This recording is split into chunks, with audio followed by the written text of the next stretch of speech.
We'll see if it'll say on the top number. It'll be great or not. Wait, I have to see if it's going through. How's it going, everyone? This is Cody and Michelle back for the last episode of Dream Daddy Streaming. I've been gone for a little while. I had a lot of work going on. I've been taking about 2 weeks off since our last video. But that's okay. Sorry to leave you in suspense. Just to recap, we have Mr. Joseph, Hugo, Brian, Robert. Okay, go back. It's not popping up, so I don't think anyone's seeing it. I need to make sure. One second. We'll be right back. It says I'm live. What the heck? Why is it not popping up? Okay. Hold on. Wait. Checking the chat right now. Hold on 1 second. Because like no one's in the chat either, so I'm confused why it's not coming through. Public. Oh, now it's up. Now it's up. We're good. Okay. Checking the chat right now. Hold on 1 second. We good? It's live, but no one's here yet. Okay. Well, we're gonna start anyway. Yeah. Go ahead. No, it's fine. I'll put it on Twitter. And sorry it's a little later than usual. If you're just catching this on YouTube, you can ignore any of these statements. As a recap, the only ones left are our boy Damien down here. Damien, Craig, and Matt. They're going to be our final dads. I'm going to end the whole thing on Damien's because we like him the best. I'm probably going to do Craig's first, then Matt, and then Damien. So let's get this going. Yeah, the reason why it took so long is because Cody's gotten lots of shit going on in his work life, and he had to go on a work trip. And I go on one on Wednesday coming up, so I can't really push this off anymore because you guys deserve the ending to your series and mine. Yep, it's now or never. It's been quite fun playing this game. Except for Joseph, that fucker. Let's load Dad Book. Welcome. We've got dads. Okay. We've got dads. Alright. Craigerson, you're up, my friend. Alright. Let's see. Cool. Messaging. I am sure that's my daddy. Oh, people are here. Yep, they're here. Hi, everybody. I'm sorry I'm bad. I've been gone. I'm sorry I'm bad. I'm an adult and I have a job. Yeah, I'm sorry, guys. Cody, unlike me, is not self-employed, so... No. He's got a 9 to 5. That turned into a work trip. Yeah. Alright, let's get it going. Y'all haven't missed anything. We just got in here. Yeah, we just got here. We are finishing Craig's last night. Yes. It took some time for our schedules to line up, but I was finally able to find a weekend where Craig and I could go camping. Oh my god, it's going to be Brokeback Craig and I. Oh. They're saying that they have tests to study for, but Dream Daddy, and that they hope your trip was well. It was quite good. I'm gonna get my phone charger. It is a school night, KYLS, but don't worry! I'm sorry. This will be up on YouTube if any of you little babies have to go to sleep, but it's okay. Babies. Don't call them babies, they're beans. Pardon my slurping, I'm extremely thirsty. Hey, that was my juice! Oh, my bad. I'm sorry! You have your juice and your water. And the cheese sticks I never got to enjoy. I only have one. Screw you, that's my cheese stick. I bought the damn cheese There's two more in there. Well, give me a cheese stick. No, there's two more in there. Why? You can go get it. Just give me the cheese stick. No. Why? No. I want the damn cheese stick. Fine. Rude. Anyway, he always stays so busy with work and his kids. But it's good to know that we'll just be able to spend some time relaxing together. Oh yeah! You guys are going camping! Thanks for the update, Captain Obvious. Well, I forgot. I can't read it from here because I'm getting a cheese stick since you don't fucking love me. You leave the shit, Internet? This is what I deal with every day. Moving on. Since our first run, I've managed to go on regular runs with Craig. Mostly, I do them because it seems like the only time we get to hang out. But the added benefit is that I have seen a lot of improvement in my health. I was able to sift through the attic and find my old camping gear from college. Craig put me in charge of bringing the sleeping bags and the tent while he takes care of food, so I double-checked to make sure everything is ready to go. Craig should be here any minute now. Why don't you love me? You wouldn't give me a cheese stick. I bought you dinner. I bought the cheese sticks! And was there not cheese sticks already in there? Amanda's going to be spending this weekend on a school trip to our nation's capital. She hasn't been away from home without me for longer than a day since she was 14. I hope she isn't feeling as nervous about it as I am. Hey, Amanda Panda. Oh, happy birthday, Wool Puppy. Happy birthday to you. This Wool Puppy's like, this is the perfect birthday gift. So happy birthday, Wool Puppy. Amanda's in the middle of sitting on top of her luggage in order to finally get to the zip. Hey, Pops. Ready for your trip? Once I get this bad boy all zipped up, I'm good to go. How much did you pack? It seems like it's a lot for 2 days. Oh, it's all of my camera equipment. Lenses, tripod, flash, all that. Are you even going to take pictures? I'll find a way. I need to get some good shots for my series on national monuments. Oh, what's the series about? It's one of those internet series where I reimagine Disney princesses as the founding fathers. What? I'm kidding. Nobody likes those. I'm taking portraits of my friends. Oh. Well, I'm going to be in the woods. Out there in nature, you know? Roughing it. Just me and Mother Nature. The old Madre de... Trees. Thanks, honey. I'm taking my fidget spinner back. Why? You said you still... mine. But you said you'd buy me a fidget spinner. Are you going to be alright on your own? Fine. Ignore my question. I'm not gonna have any signal out there. I won't be able to text or call you at all. Oh, it's all right. I'll be able to survive a couple days without constant updates on who just got voted off of International Haunted House Hunters. Well, I'll miss you. Can you put your water on that side? I can't see the screen. And for the record, Bradley was pushed down a flight of ornate stairs by a ghost. It's sad because our friend Brad really is at college now. He's gone. God damn it, Brad. I'll miss you. By the way, random nerd fact, Soren has a grandfather now. Okay. They're really beautiful stairs. Amanda finishes zipping up the big suitcase and lugs it to the next door of her bedroom. She turns around and gives me a big hug. Relax, Dadtron. I'm a big kid now. I can take care of myself. Besides, I got to share a room with Monica Sanders and 2 mom chaperones. The most trouble I could possibly get into is falling asleep with a tub of ice cream on me. Oh well. Alright. Don't steal anything, alright?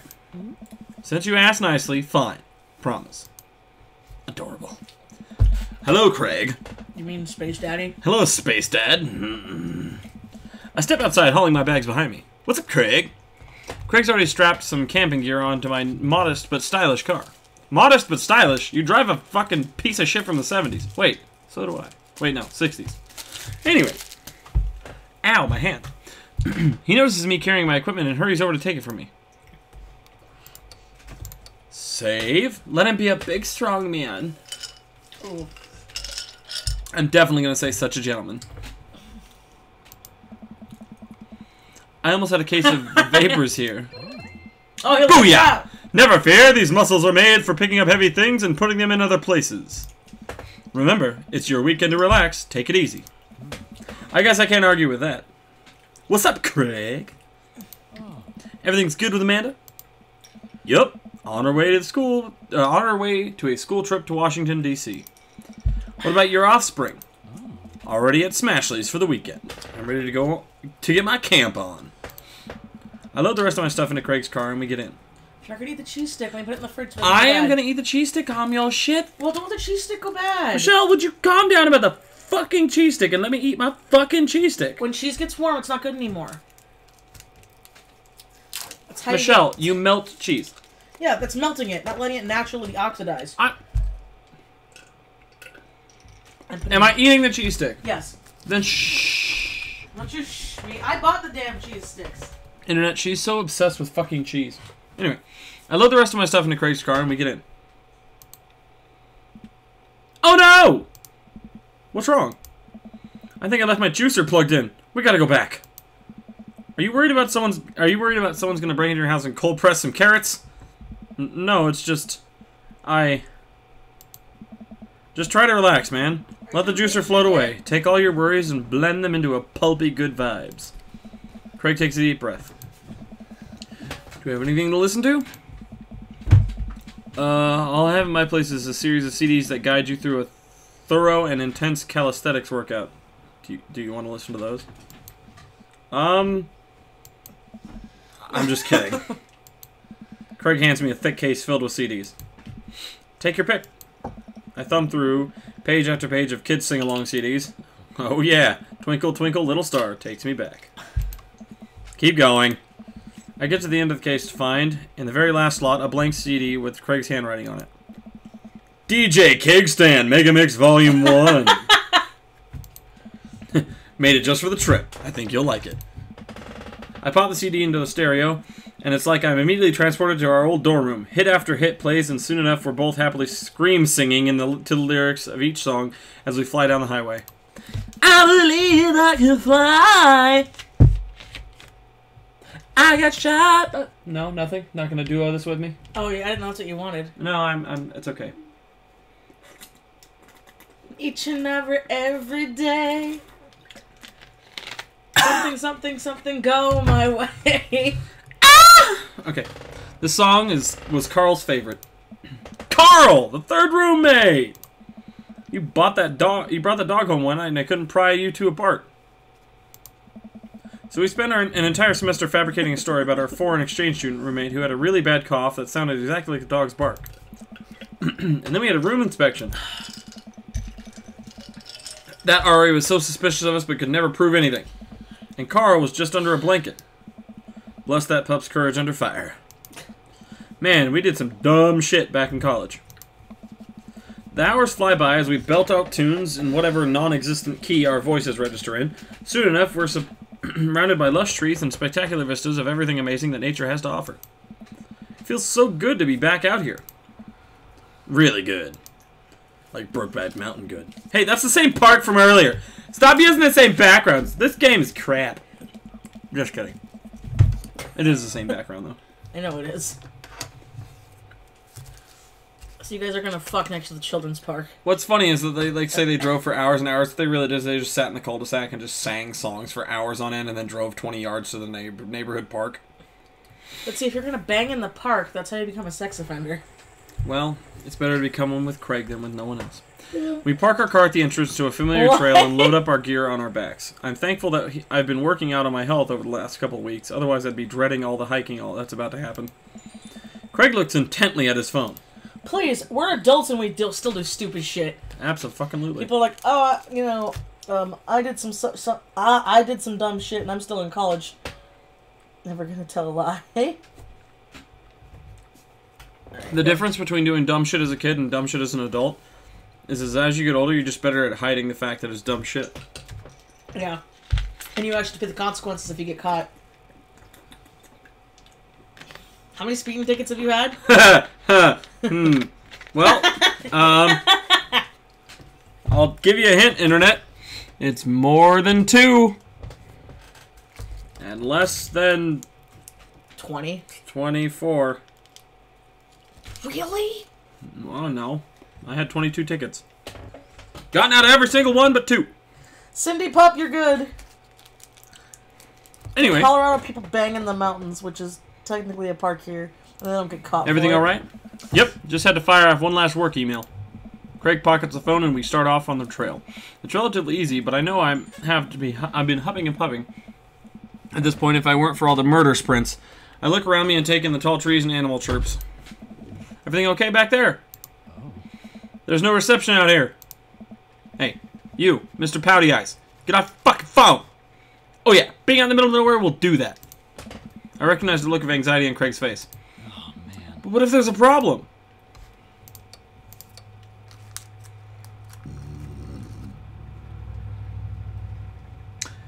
Okay. What if there's a problem? You've trained for this. Reception is the least of our worries. There won't be. I like the one you've trained for this, but I'm going to try them all. Bam. Look, Craig, we all know that if you really wanted to, you could flex your calf muscles and fly out of here like a rocket ship all the way back to Mabel Bay. Spread your legs and fly, see? Spread your legs and fly. See, Craig can do it. You're going to be fine. We are going to be fine. This is our weekend. Ew, ew. We keep marching down the trail, but it seems like Craig is still worried. After a bit, he stops in his tracks. Maybe we should go back. We could find another campground that gets good cell reception. Boy, I'm gonna kick your sexy ass. What? Don't worry about it. Marshmallow? Yeah. Meow.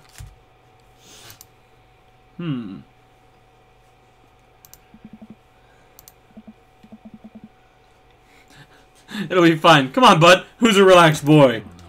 I don't know. What were their answers? Craig. I'm a relaxed boy. Okay, so he liked it. All right. That's a good boy. Who's a good Craig? You like your nipple rub? I think you like your nipple rub. What the fuck? That's my dude. We keep marching down the trail, but it seems like Craig is still worried. After a bit, he stops in his tracks. Maybe we should go back. We can find another campground that gets better reception. Craig, stop seriously. What the fuck is wrong with you? Oh, that was loud. I mean, I'm just really nervous. My dad instinct is kicking in and my mind keeps conjuring up all sorts of the worst case scenarios. What if something happens to the girls? I don't have a signal. I would have no way of knowing. Let me tell you, that feeling never goes away. No matter how old your kids are, you just gotta remind yourself that they are in good hands. Craig doesn't say anything. I give him a reassuring punch on the shoulder. Ow! Well, that's what you did. You punched me with just one knuckle. How do I do? What? I hit you with my fist. Yeah, exactly. How did your just little one fucking cackle knuckle things are just punch. Why are you making fun of my baby hands? You slut. Fuck! I didn't read what that said because you made me click. That's right. Craig looked me directly in the eyes. No distractions, no cell phone service, just two dads relaxing out in the woods. We're gonna have some fun this weekend. Insert slurping butt noises now. Craig and I get back into marching. It's not too long of a hike before we get to the campsite, and we're both glad to see it that we're the only people there. I can't believe you still have this tent. Oh my neck. Found it in my attic and already checked it for holes. It's seen better days, sure, but I think we'll be able to survive. I dump the bag of fabric and poles on the ground. We unfold the tent in the desired spot. I hand Craig the stakes. We still know how to do this, right? Of course we do! We do not. I'm so hopeless. Aren't those always like the worst to set up tents? Nah, it's pretty easy. After 20 minutes of struggling like people in bad infomercial, we somehow managed to build an upright structure that closely resembles what a tent would look like if you asked someone to draw a picture of one with their eyes shut. I wouldn't put this up against a storm, but I think we'll be able to survive for the night. We set up a couple of chairs and our cooking equipment, admiring our handiwork. How did you bring a fucking table with you? Shh. Bro, look at us go. Shh, don't ask. Also, what the fuck? Giant cooler? Did you all... Okay. Look upon the kingdom we've built. Upon this rock we shall grill our meats and drink our brews. For we hold dominion over this land. Verily, and look at our camp chairs, which we are going to sit on. So what's the next for the camp's... Wow. Camp Stravaganza docket. Well, now that we have our shelter settled, I think it's time for us to do some exploring. There's a waterfall a little bit up the way I'm sure we could hike to. Oh god, Craig's gonna get wet. He's gonna get wet? Let's get hiking. We're going to a waterfall, honey. People get wet in waterfalls. Craig and I venture into the woods. We amble along, taking our time to chat and admire the wildlife. Wildlife. I know. Craig reaches out an arm and stops me. Dude! Does that look like what I think it looks like? Titties? I look over to where he's pointing. Oh god, it does. Yep, it's titties. That tree looks like a butt. I was almost correct. You weren't even close.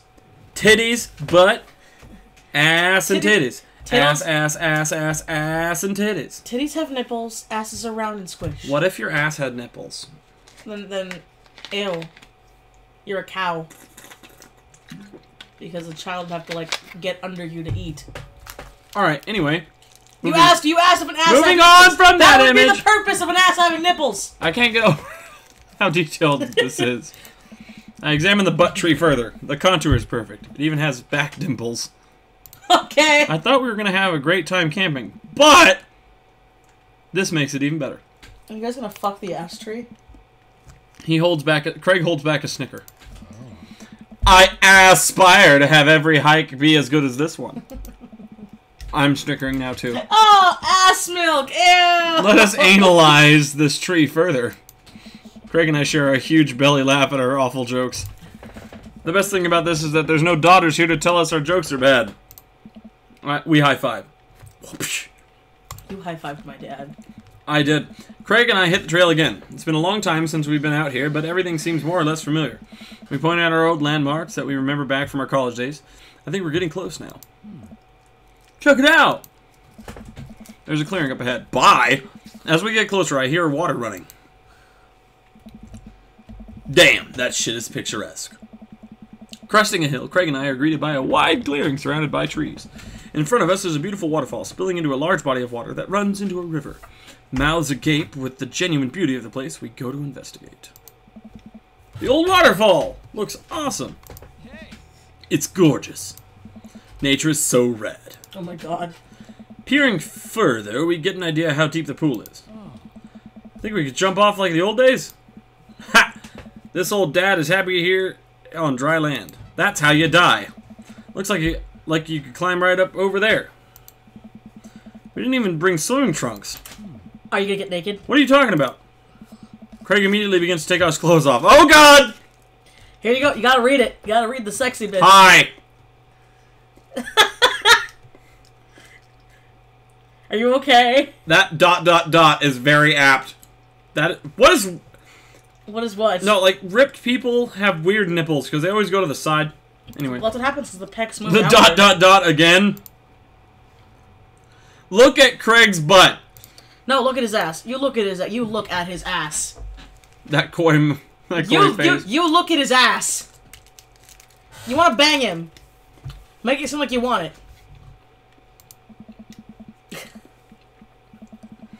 I can't help but sneak a peek. That is a good butt.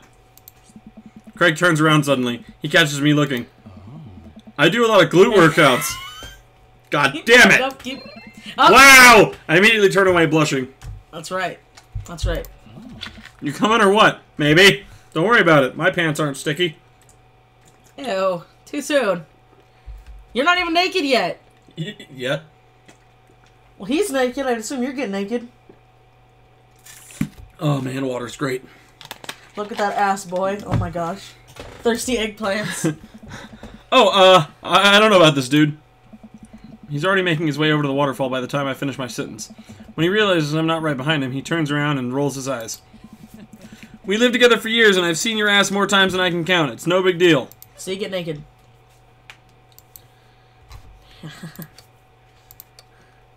Who needs pants anyway? You got it, Chief? Let's put on a show. I kind of like let's put on a show. Da, da, da, da, da, da, da. If clothes are coming off, then it's somebody's birthday. Craig gives me the wolf whistle. You could do that really well. So, no, you gotta read it. I turn and give my booty a good spank. Bounce a quarter off that shit. That one's for you, big boy. Oh, God. I take my shirt off and drop it in a pile with Craig's clothes. I put the rest of my clothes on the ground, feeling exposed. My nipples! Craig and I climb up to the top of the waterfall, making sure not to slip on any wet rocks. He reaches the peak before I do and offers me a hand. At the top, we look over the cliff and into the tiny lake. It seems so much higher up at this perspective. Craig has always been a daredevil. He pulled some stunts in college that I'm honestly still shocked he survived. I was always the one standing on the sidelines watching and hoping I wouldn't bring him home in a gurney. Man, this could be dangerous. Craig looks at me in the eyes. Don't think, just jump. Bro. That's how people die.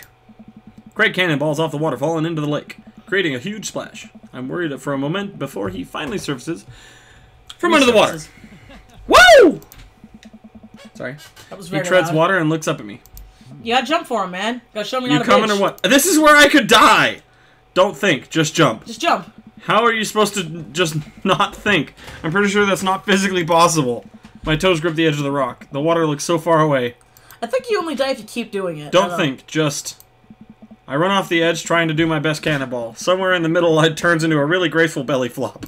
See, you didn't die. I hit the water with a loud slap. Ow. I resurface to find Craig giggling. I rate that belly flop a solid 8 out of 10. Your form was lacking, but your heart was in the right place. A playful splash of water at Craig. I playfully splash. Are you sure about that? What do you mean? I splash him again. You've given me no choice. Craig splashes me in the face with a huge wave of water. My eyes! You've awakened the beast. Have we? Your shorts do look a little bit tighter. He launches another wave of water at me. Don't you put me in a corner here. Don't put a wild animal in the corner. I can actually do that. Hammer fist. What's Dunk hammer him. fist? That's where you're like, with your hand. Oh. Squirt water at him with your hands. Dunk him? I'm gonna dunk that bitch. Don't call Craig a bitch if you love him. He's your daddy. I lunge for Craig and manage to get him in an arm lock. Time for the finishing move! I summon all of my dad's strength to lift Craig out of the water. Hey! And I drop him down for a splash. He bounces back out of the water. My turn! Shit! Oh no! Seems like Craig is simply allowing me to pick him up and dunk him. He grapples me with his clearly superior dad muscles. Quite literally tosses me across the water. I emerge the water devastated. You think I did all those pull-ups just so I could go look good with my shirt off? Nah, bro, these arms are cannons. These arm cannons are dad launchers. Oh my god. Oh, he liked it! Wow. He does a playful flex for me. Just put on the gun show a little bit. Let me flex on him. I came back to hear Michelle say nipples, nipples. Nipples, nipples, nipples. I'm just okay. Nipples. Anyway. Craig does a playful flex for me. Damn. Craig, truce, please. Why would he make that noise? Because I just made that noise. Craig thinks about it. Yeah, sure. He's gonna do it again. We shake hands. There is peace. Man, that jump was an adrenaline rush. Not so scary now, huh? I'll race to the top. I think this is where I die. Well, come on, let's just... You never know unless you try. If I die, Michelle, because of you, I will die. I'll race you to the top. We run all the way up to the slick rocks and cannonball off the waterfall again. What a rush! Good form on that one. Want to go again? I swear to God, if I die. You know it. He'll get the achievement. It's the rule of threes. So this would be the third jump. So try it again. No, this is the third one. Just do it. With the same energy we had in our youth, we climb back up the top of the waterfall. I'm brave enough to try a flip, which I'm sure looks incredibly graceful as I belly flop into the water. Whew, okay, man. I think... This is fun. Okay, maybe now you should stop. Got one more in you? Oh, but he wants it. No. But he wants it. I'll die. We don't know if he'll die or not. We just... I'm fairly certain I'll die.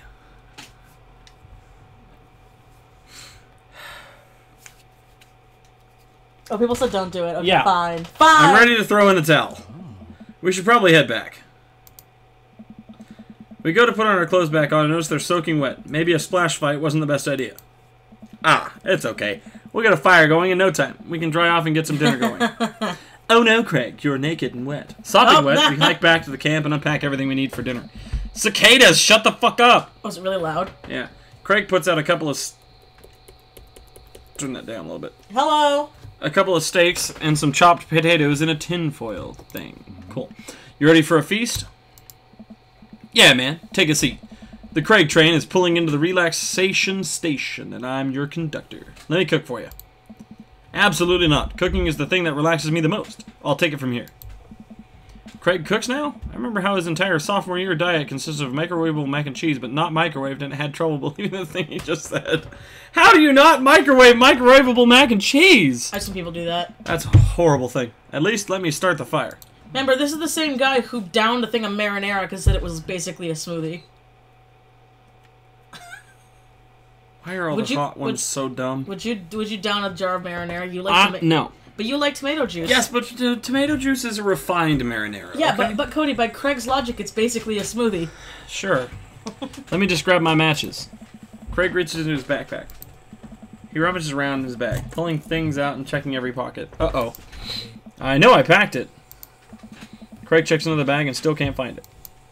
My stomach grumbles, and now I'm even more acutely aware of how cold and wet I am. We really need to get a fire started. Okay, well, it's not the end of the world. Gosh, I'm so stupid. I could have sworn I packed it. I'm sorry, dude. Don't be. We can figure this out. We can start a fire. We're smart guys. I mean, how hard could it be? Watch plenty of survival programs on TV. If a naked reality TV star can do it, so can we. Friction! Friction, make a little stick thing with some rope and do a little twizzly twizz, and you're good to go. We'll need some wood. I gesture the trees around us. There's no shortage of that. No shit. And some tinder. Swipe right or swipe left? I'd swipe right for Ken. You mean Craig? Who is Ken in this game? There's no Ken in this game. Your boss's name is Ken. Right. Ken sucks balls. He can swipe... Wait, is it swipe left or swipe right? I don't know. I don't have a Tinder. Whatever. I'd swipe his ass into the trash. Anyway. We can make that work, Craig. Nature is loud. Jacksepticeye 2017. Yeah. And then I think some ancient aliens are supposed to come by and give us advanced technology or renovate our houses. Depends on the show. Craig and I gather a variety of wood, bark, and moss until we have all the materials that could conceptually make a passable-looking campfire. Just add fire, right? That's the fun part. If only I was a firebender. The sun is now setting, and a cool breeze rustles the leaves of the trees around us. We have to work quick. Nice. I've done this in the past, and I know I can figure it out. Just give me a second. Damn it, I hiccuped. Anyway, I can help. Give me some moral support. Lift my spirits. We'll make this fire happen. You can do it, Craig. Never knew a better Craig. Ooh, go over with compliments. I think that would be too much. I don't know. You can do it? You can do it. Clear eyes. Full heart. Can't. Not make that fire. You can make that fire, Craig. Oh. That's the stuff. Eventually, Craig is miraculously able to get something going. He blows on the embers and gently places the glowing moss in the path. Okay, so let me try and load that real quick and see if I can get a better reaction out of the Craig sickle. People say overboard. Overboard? Alright. That's what a couple people are saying. We're gonna do it, guys. Bam! You're really giving that fire the business. You're an amazing, hard-working father with a steady work ethic, and everyone loves you. Your daughters think you're a superhero, and the neighborhood dads respect you immensely. Also, your butt looks great. Yeah! Oh, okay, so he like... Bro, stop! You'll make me cry. Okay, okay. Compliment the hell out of it. Don't want your tears putting out the fire. Eventually, Craig is miraculously able to get something going. He blows on the embers and gently places the glowing moss into the base of the pit. Soon enough, we have a nice little fire going. Way to go, man! We're regular old outdoorsies, fellas. Hooray for not dying! I take a seat in one of the lawn chairs Craig brought and cozy up to the fire, warming in my hands. Relax, man. Take it easy. Let me handle the dinner. I watch as Craig strokes, god damn it. No, stokes the fire and sets up a makeshift grill for our steaks. Before you get to sexy stuff, I'm getting ice cream. Ooh! Do you want ice cream? I want ice cream. Fine, talk to the chat. How's it going, chat? I'm gonna check it out. What's going on, chat? What's going on? Whoa, what'd I do? Fuck, I fucked up. Shit, kid, I did it. No, fuck, shit. Live chat, okay. As much as I would like to stay, I have to get some sleep. I have funeral to go to early in the morning tomorrow, so good night. Oh, I'm sorry to hear that, KY. I hope you have a good night. Good night. Okay. Everyone else, let's get this sexy Craig train rolling. After all that hiking and swimming and fire starting, I'm able to relax a bit.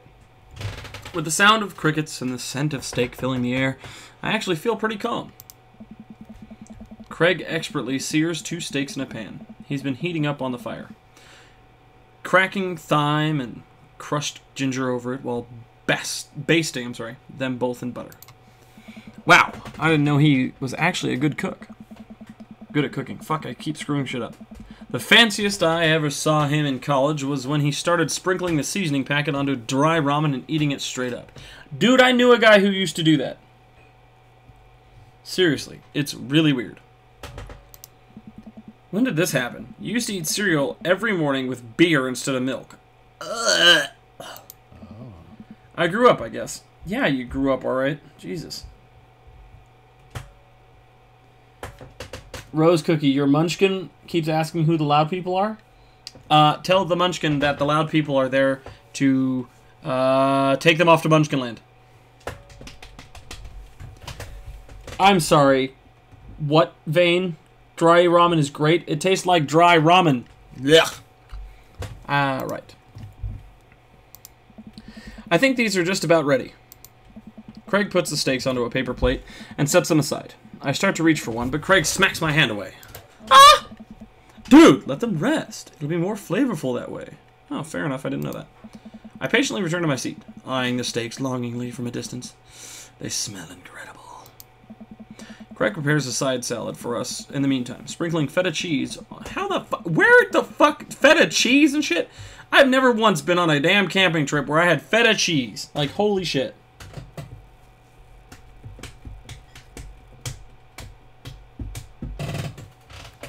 Alright, let's see.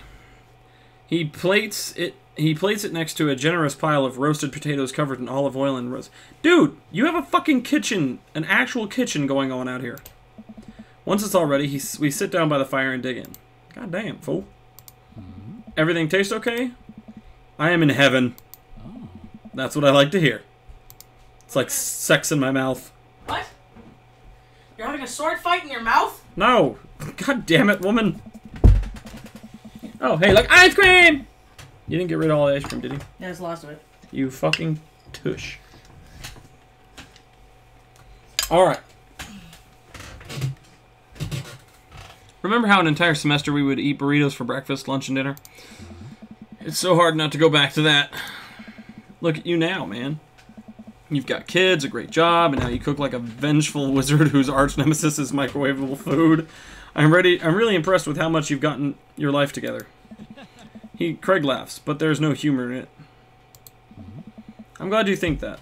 I like the fact that you're still just that. Your clothes aren't done, remember? Your clothes are wet. I know, but it's just like, okay. I'm sure we brought other clothes. I glance at Craig while he picks at his salad. He really grew out of his baby face, but there's something about his expression that makes him seem so much older than he is. A sense of maturity he didn't have in college. He looks exhausted. Yeah. Yeah, adulting does that. Yup. ...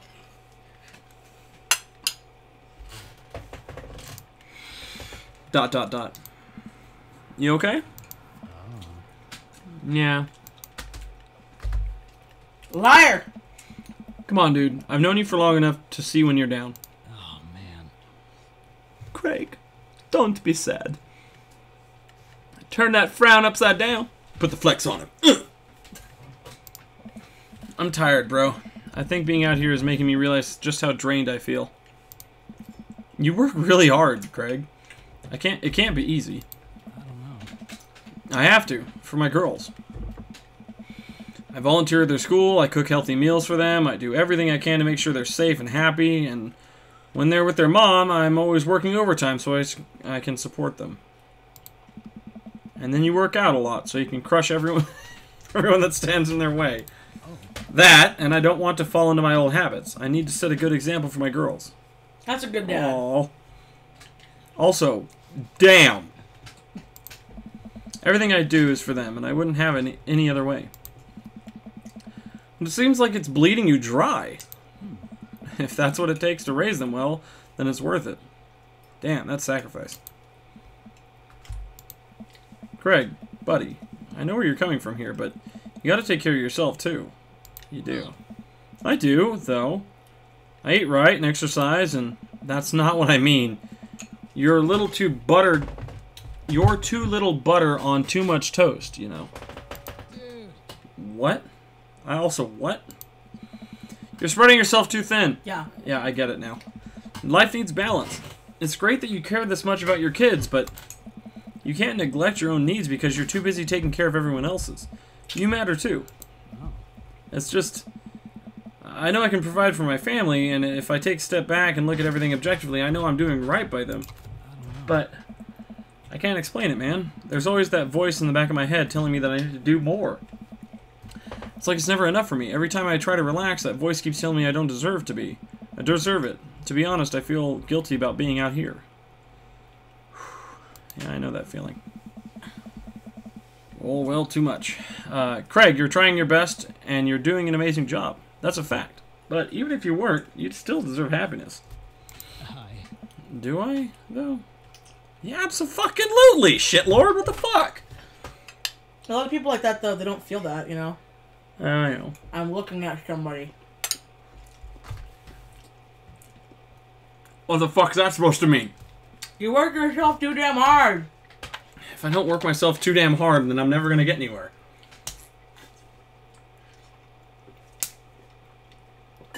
Don't you drink your water at me. What? Unless you work until you're half dead, you ain't working. Look, I'll regret it when I'm old. Who cares?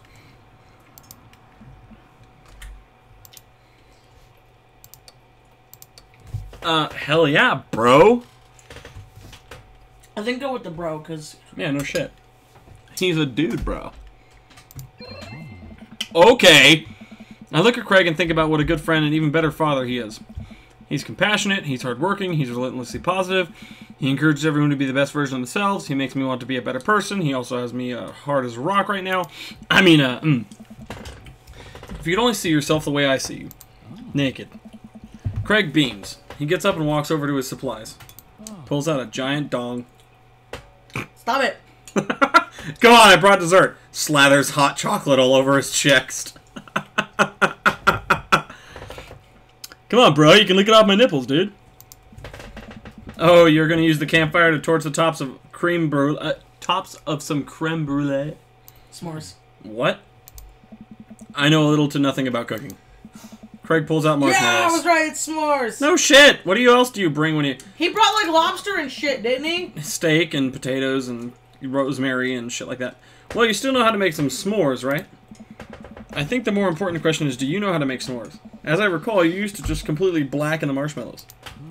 Oh, I stand by that. It's charred on the outside, but gooey in the center. It's preserved. Brutish. Craig throws a marshmallow at me and I catch it in my mouth. Damn! I'm talented. Pro move. We used to be able to do that with great distance against a wind disadvantage. Give me a week of practice and I'll be competitive again.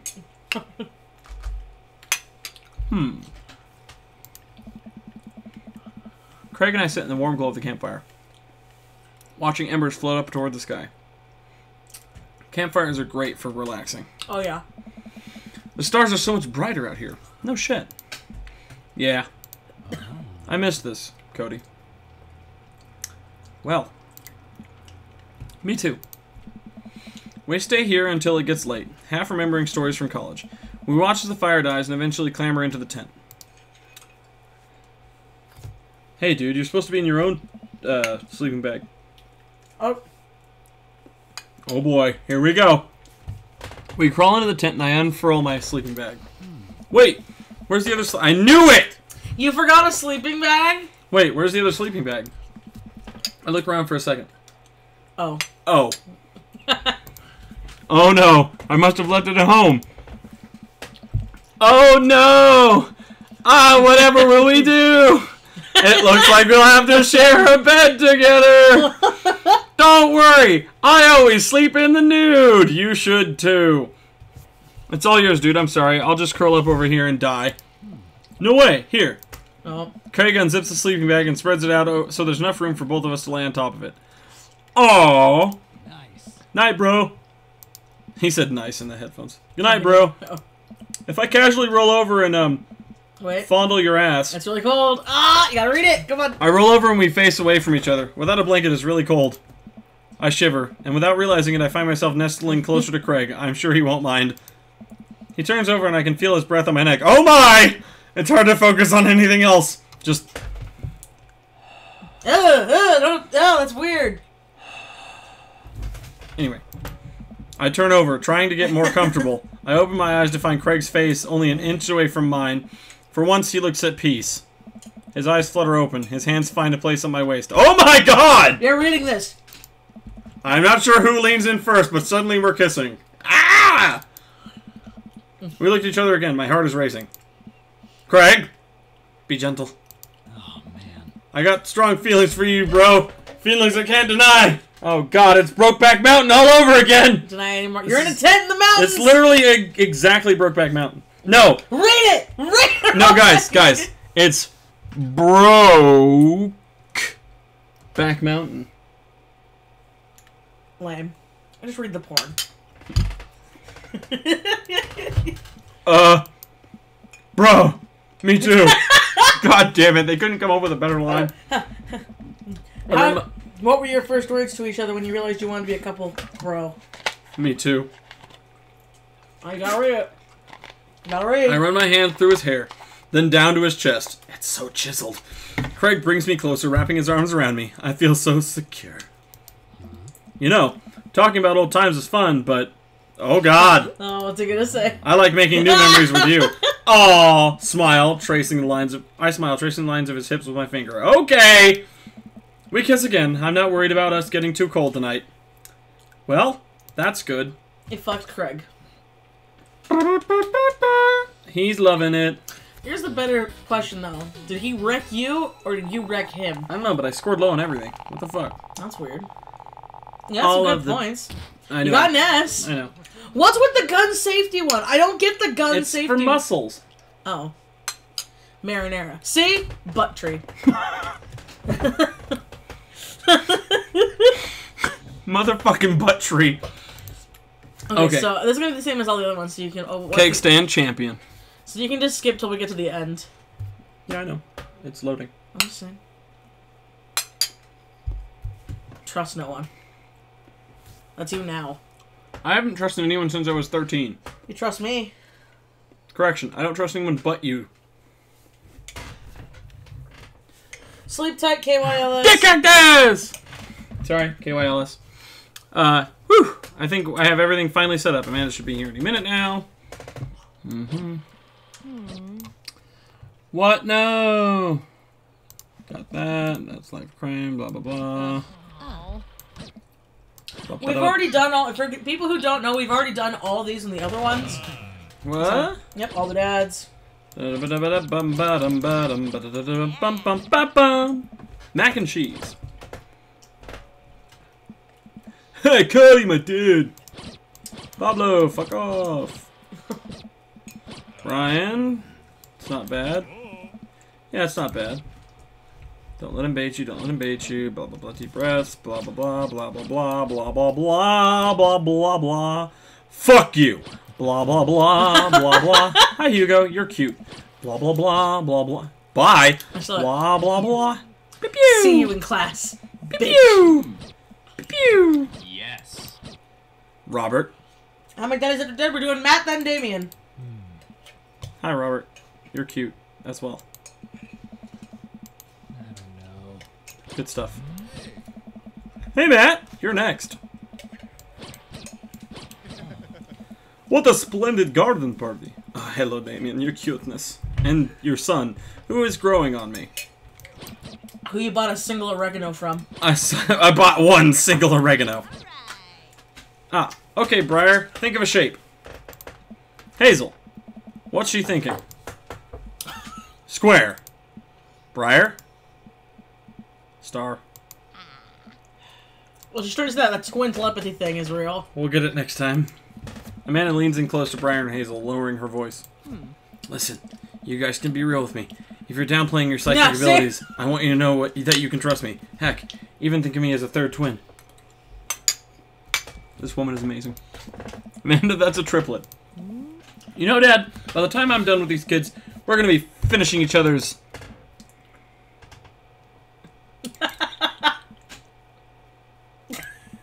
What? God damn it. You didn't finish your sentence. God damn it! Did you not understand? What are we going to be finishing? Each other's sentences! See? Third twin! I have to go. As the party starts to wind down, I take a seat on our back porch step. The sun is setting and everyone seems to have eaten their fill. Amanda wanders over and sits down next to me. Killer party pops. What can I say? It was inspired. Blah blah blah blah blah blah blah blah blah blah blah blah blah blah. Emotional shit. Blah blah blah blah blah blah blah blah blah blah. It's the only beginning. Pops. Blah blah blah. Memories. Stuff to break. Blah blah blah. I've read the time a million times. Oh, there we go. Oh, looks like someone's been waiting to talk to you. It's Kickstand Craig. He stole my heart. When he stole my ass. He tongued your gas hole? No. I glance over the backyard where Craig is sitting on a bench beneath our cherry blossom tree. He smiles at me. I'll leave you to it. Me and the Emmas are gonna go get ice cream. Pew, whatever. Okay, bye. Man, Bye, runs man. off. I take a seat next to Cake Stand Craig. As the last guests make their way out of the party. Bro. This reminds me of the parties we used to throw. Fewer cake stands, of course. Probably for the best. I don't want to get my hip replaced after a party trick goes wrong. We can leave cake stands in the past.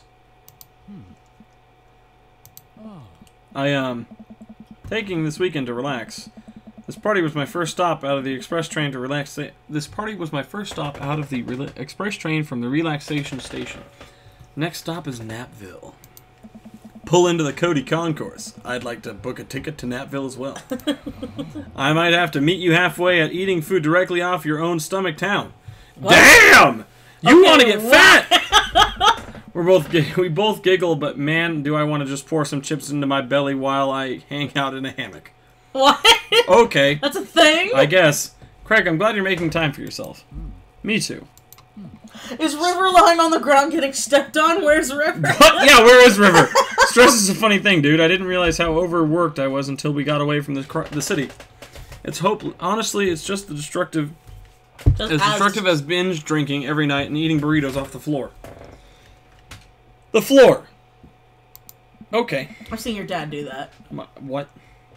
Yeah, he dropped his burrito and he's like, 5-second roll, and then picked it up and ate it. And I'm like, ew. Should remake a new one. I guess we need to get out of the city more often then. Oh.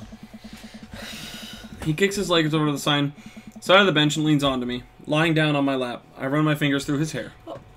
Aww. You're looking for balance. I admire that. I'm trying to not feel guilty about doing things for myself. Oh. It's a process. Oh. And it's going to take some time to figure out. I might need your help, bro.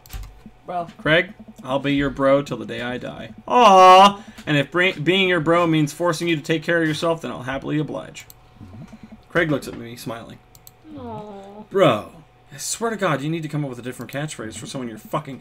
Anyway, that means so much to me. He's a bro. I know. Craig sits up and pulls me into a kiss. Oh, that noise! Why? Why'd you have to ruin it? Why'd you have to ruin it, Cody? We both Why? Why? You and me, we're gonna be alright. That fucking noise.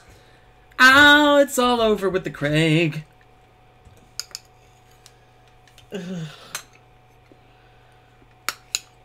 Why you gotta overreact to shit? I'm not. I hate that noise. Don't you do it. I'll never suck your dick again. Wow! I went there. Shit, that escalated quickly. Yep.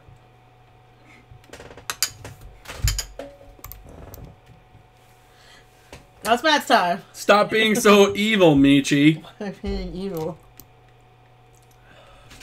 Why am I being evil for not liking that noise?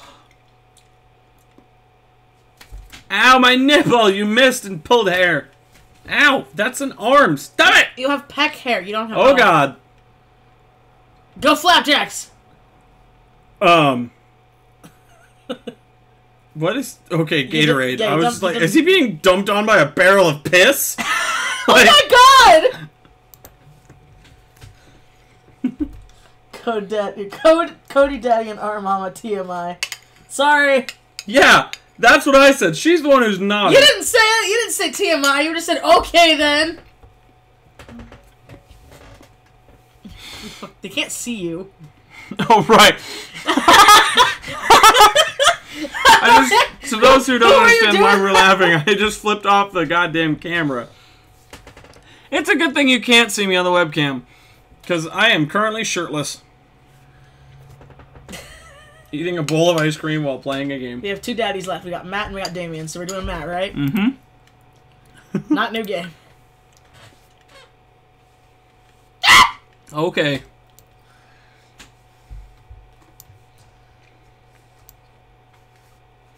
Poon poon. Love. Here we go. What are you looking for? I'm looking for the dad book. Is that the right one? That's 8-3. Yeah. Are you sure it's the right one? No. I'm positive. Because you didn't. Oh, wait, is it? Yes, I know what I'm doing, woman! Okay, sorry, God. Listen, until you're a dad expert like this bitch over here, Show I don't want to shirtless see... Cody Daddy for science. No. Nah, sorry. He doesn't like being... Nah, that's mine. This is after the single oregano. That was you, not me. Well, fuck you, phone. Matt and I have spent a lot of time together lately. After we went record shopping for the first time, it sort of became a weekly tradition for us to scope out Final Fantasy VII. Really? Really? Really? For new releases. On quieter days, I'll go to the Coffee Spoon to just hang out with him. And smoke a single oregano. He's been trying to get me to branch out of my usual black coffee to try new drinks. And they're always delicious. Hang on one second. Ah, water. Whew! Alright. Since I've been spending so much time with Matt, Carmesita and Amanda have become really close friends. Amanda's taken Carmesita under her wing, teaching her about photography, helping her with homework, and introducing her to music that's not just boy bands. Well, she did end up taking her to one of those scream cry dance boy concerts so Matt wouldn't have to go. A truly heroic move. I can tell that Carmesita really looks up to her a lot. So it's great that Amanda's trying to be a good mentor. What's with the oregano? To bring up, Matt and I went on a date. We bought some illegal drugs from Damien's son, and then found out it was not weed, and it was actually oregano. So we tried to smoke the oregano, and Thinking then it was a singular weed. a singular weed, and it did not work. Okay. The fuck was that? I don't know. Why'd you fart? I did not. What's it smell? I don't know. The window's open. That one is. Give me my lighter. I'm gonna light a candle. It smells like a skunk. Yeah, that's why. Where's the lighter? Where'd the lighter go? I don't know. Internet, she's lost her lighter again. What'd you do with my... The open mic night is tonight. Amanda and I busy ourselves getting ready. I try to pick out a nicer outfit than usual, and pace around the room. A bunch of really good bands are going to be playing, and I'm excited to see them. I haven't been to a show since the first time Matt and I hung out. Are you playing on a minigame? I don't know. It's weird. Ever since Matt played piano for me that one time, I've never been able to convince him to do it again. He's told me he also plays guitar, drums, and even the trumpet. He still won't play any of them. For someone so passionate about music, it's strange that he doesn't want to actually play it. Well, I can understand that. Remember what he said? When you lose the muse for your music, you don't want to play it anymore. Yeah. Alright. You smoke, Michelle? No. I just like candles. I don't smoke. Yeah. No, she just has a lighter for her candles. No, neither of us smoke. You ready to go, Pops? I can hear Amanda in the hallway as she approaches my room. Don't come in! I'm naked! Yep. She pops her head in and looks over me. She pinches the bridge of her nose. Dad, we talked about this. What? The sandals. They're older than I am. Vintage, some would argue. I thought you threw them out. Amanda, since when did you enroll in the Fashion Police Academy? I got kicked out because I was a loose cannon who didn't play by the rules. For example, you're not allowed to mix florals, but you totally can if you have a good eye for color. You're out of your jurisdiction, rookie. Amanda guards the door until I pick out a better outfit. Stop! Those sandals are going directly into the evidence locker. What the? It's the trash.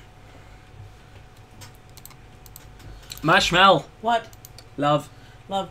By the way, you're gonna play again on Halloween when they make the DLC. Ah! You can pry these sandals off my from my cold dead hands. Yes. Fine, keep them. But you're committing a heinous crime. Justice will find you one day. Come on, Dad. We gotta go. Maybe you shouldn't. Maybe Matt won't like the smell. Alright. I just thought, I don't know. Fucking dick-mongling cockwaffles. Drag says, ew, nasty Cody Daddy feet. When did Cody Daddy start? I like Car Daddy. Yeah. Car Dad is my dad. I propose compromise. Car Dad is me. I keep the sandals, but won't wear them tonight. Then we have this exact same argument the next time I try and pull them out. I guess. Okay, see. Come on, Dad. We gotta go. You want to get all those eggplants for Matt. Eggplants! He won't fuck me if I got dirty shoes. He won't fuck me if I got dirty shoes. Whoa! Takes one look at me and goes, ugh! Those shoes! And then just to reference a meme really old, what are those? Yeah. And then his kid is really embarrassed. How dare you quote Damn Daniel in front of me? In front of my computer. I thought you had class. That's not Damn Daniel. What are those? Is just as bad as Damn Daniel. Yeah. But it's not the same meme. No, you memes, bitch! I died. I got served. Don't worry, baby. Don't worry, baby. Stop slapping me. Ow! Ow! Stop it! Ah! No! Why are you slapping me? No! Yeah, let's play it through the slaps. It's the new challenge. Ow! Fucking what? Pick a different spot! Ow! I've never seen the coffee spoon spot. Ow! Fuck! I've never seen the coffee spoon so packed. Ah! I spot familiar faces! No! Stop it! No! No, I feel molested. You're slapping me and poking me. No! I spot familiar faces from the pub concert, all sipping on their caffeinated beverages of choice. A couple of people setting up on stage. That is mine. Go away. No. I don't see Matt, but I'm sure he's busy in the back. Yeah, busy not being pestered by a woman. Ow, my nipple! You slapped me on my nipple. Just let it happen. No. I can't see anything.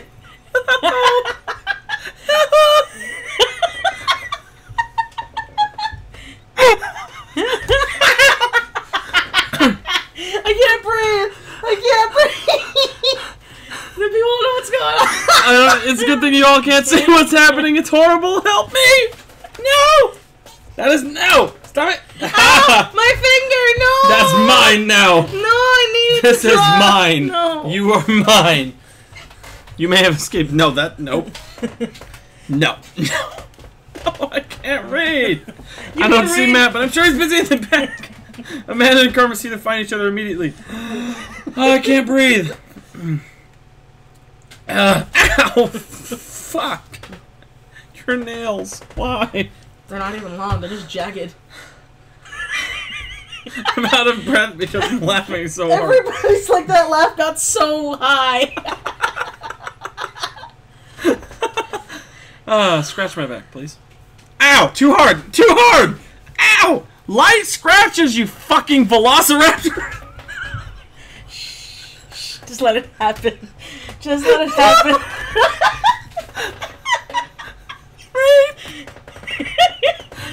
I feel so used. Amanda and Carmen see to find each other immediately and do a secret handshake. Some complicated clapping with their hands and a big hug. They said my laugh got so evil at one point. Stop it! Don't hurt me! No! I feel like an abused housewife. What the fuck? Why are you using these terrible analogies? That is really alarming. It's Hugo! Hugo, why don't you go get the fuck out of here? This isn't your date. Someone call an adult. We are adults. I am an adult. She's an adult, and I feel like I need an adult. Cody! Oh yeah, it's Damien. I can't breathe, I can't see, I can't breathe, I'm dead. No, that's my nipple. You suck on that ice. You suck on that ice. I almost spit all over your goddamn computer and you wouldn't be laughing then. Why did you laugh like an old hag? I did it on purpose. Oh, it was a very good interpretation. Alright, let's all chill for a second. Everybody calm down. Okay. You almost made me die. Shut the fuck up, you ass bag. I'm not saying anything. I turn to see Hugo sitting at the table with none other than Damien. Fancy seeing you two here. Oh. I am, as you know, oh, that's him. Hold on. I can't do the Damien voice right now. Get off my nipple! I'm gonna put my shirt back on. And then you'll be sorry. No! That's it! No! No! Play the game! What are you doing? No! Cody, no! Stop taking away my fun time! No. How dare! Why are you Whenever I ask you to be shirtless, you all never oblige, so why the fuck do you deserve it from me? I sleep shirtless all the damn time! That's not what I meant. No! Get away! You fucking harlot! Oh! I've only ever been with you! Okay, you harlot for me. You are fucking stop it! I can't. That's it. The next time the hand goes there, it's dead. Try me, bitch. What? The next time my hand touches your nipple, it's dead. Yep, try me, bitch. Play the game! Nope. You don't know what's gonna happen, just play the damn game. I am, as you know, a dedicated patron of the arts. Ow, I slapped my own arm. And you missed! And you missed! So, ah! Dude, I got chick nipples! That's mean! You touch my nipple, I touch your nipple. Chick nipples get cancer! And Ow! so do guy nipples! Especially if they have a woman beating the living shit out of them. I'm not beating the living shit out of you, I'm just slapping your nipples lightly. I will fucking kill you. That's murder. You did this on the live No stream. shit, that's murder. I'm gonna go now. Sorry! Sorry, guys. I am, as you know, a dedicated patron of the arts. That's Damien's voice. It's a bit of a tradition between... I cannot do Damien's voice right now, especially with you fucking pestering me. It's a bit of a tradition between Damien and I now. Matt's open mic nights always seem to bring out the best talent in town. Sometimes it gets a bit old. Even for my admittedly eclectic tastes. You guys seen Matt around? Yeah. He was just helping he's helping that Pablo kid get some equipment from his van. Whoa. Vatican Vale is playing a set? What? It's Witch House. Damien's ears perk. What is that? I don't know. Well, it sounds delightful. Amanda says it isn't. No. Shame. Alright, I'm gonna go find Matt and see if he needs any help. Just brief. You can go get me more water since you terrorized me. I head to the back room with a coffee spoon, where I find Matt over... Okay. How's it going? I find Matt going over some last-minute show details with Pablo. My dude! Pablo and I share a full-on, sincere bro hug. Glad you can make it, Cody. Wouldn't miss it for the world, man. You guys need any help? I think we're all set, actually. Pablo, can you remind me what order people are going up in? Well, you got the handsome and unforgettable Vatican Vale opening up the set with selections from his new album, Witch Diaries. Pardon me. Whew. And then the third waves, who are all extremely attractive and can beat me up, and I'd still be into it, are playing a third-person acoustic set. We got a bit of a spoken word in there. We've got a little bit of spoken word in there, a magic act, and then it looks like we're closing in with... Oh, Jonathan Jones and the Speakeasy Choir. No, absolutely not. I remember the ridiculous set that this band put on when they opened up for Pup. Sometimes when it's quiet, I can still hear the sound of an accordion being violently thrown against the wall over and over. They weren't that bad. No, you don't understand. The last time they played open mic night, they lit this bassist on fire and the fire marshal had to shut us down. They also refused to pay for their drinks. Yikes. They are not playing tonight. Well, they're outside. All 17 of them. Holy shit balls. Tell them we're full. Then who's filling their spot? I'll do it. Cody? No. Teddy. That's a nipple. Where's my water? I'm watching you play. I'll do it. No. Matt, you should play. What? Come on, Matt. You should play. Oh, no, he doesn't like you gotta play. He'll probably jump up there and save you or something. I believe I can fly. You did that to yourself. Stop it. I'll play. What are you doing? What? What would you even do? Hello. Stop talking. Close your mouth. The Communist Manifesto is making a comeback solo show. Hello, Arcus. I thought you didn't know how to play anymore. You don't know how to play anything anymore.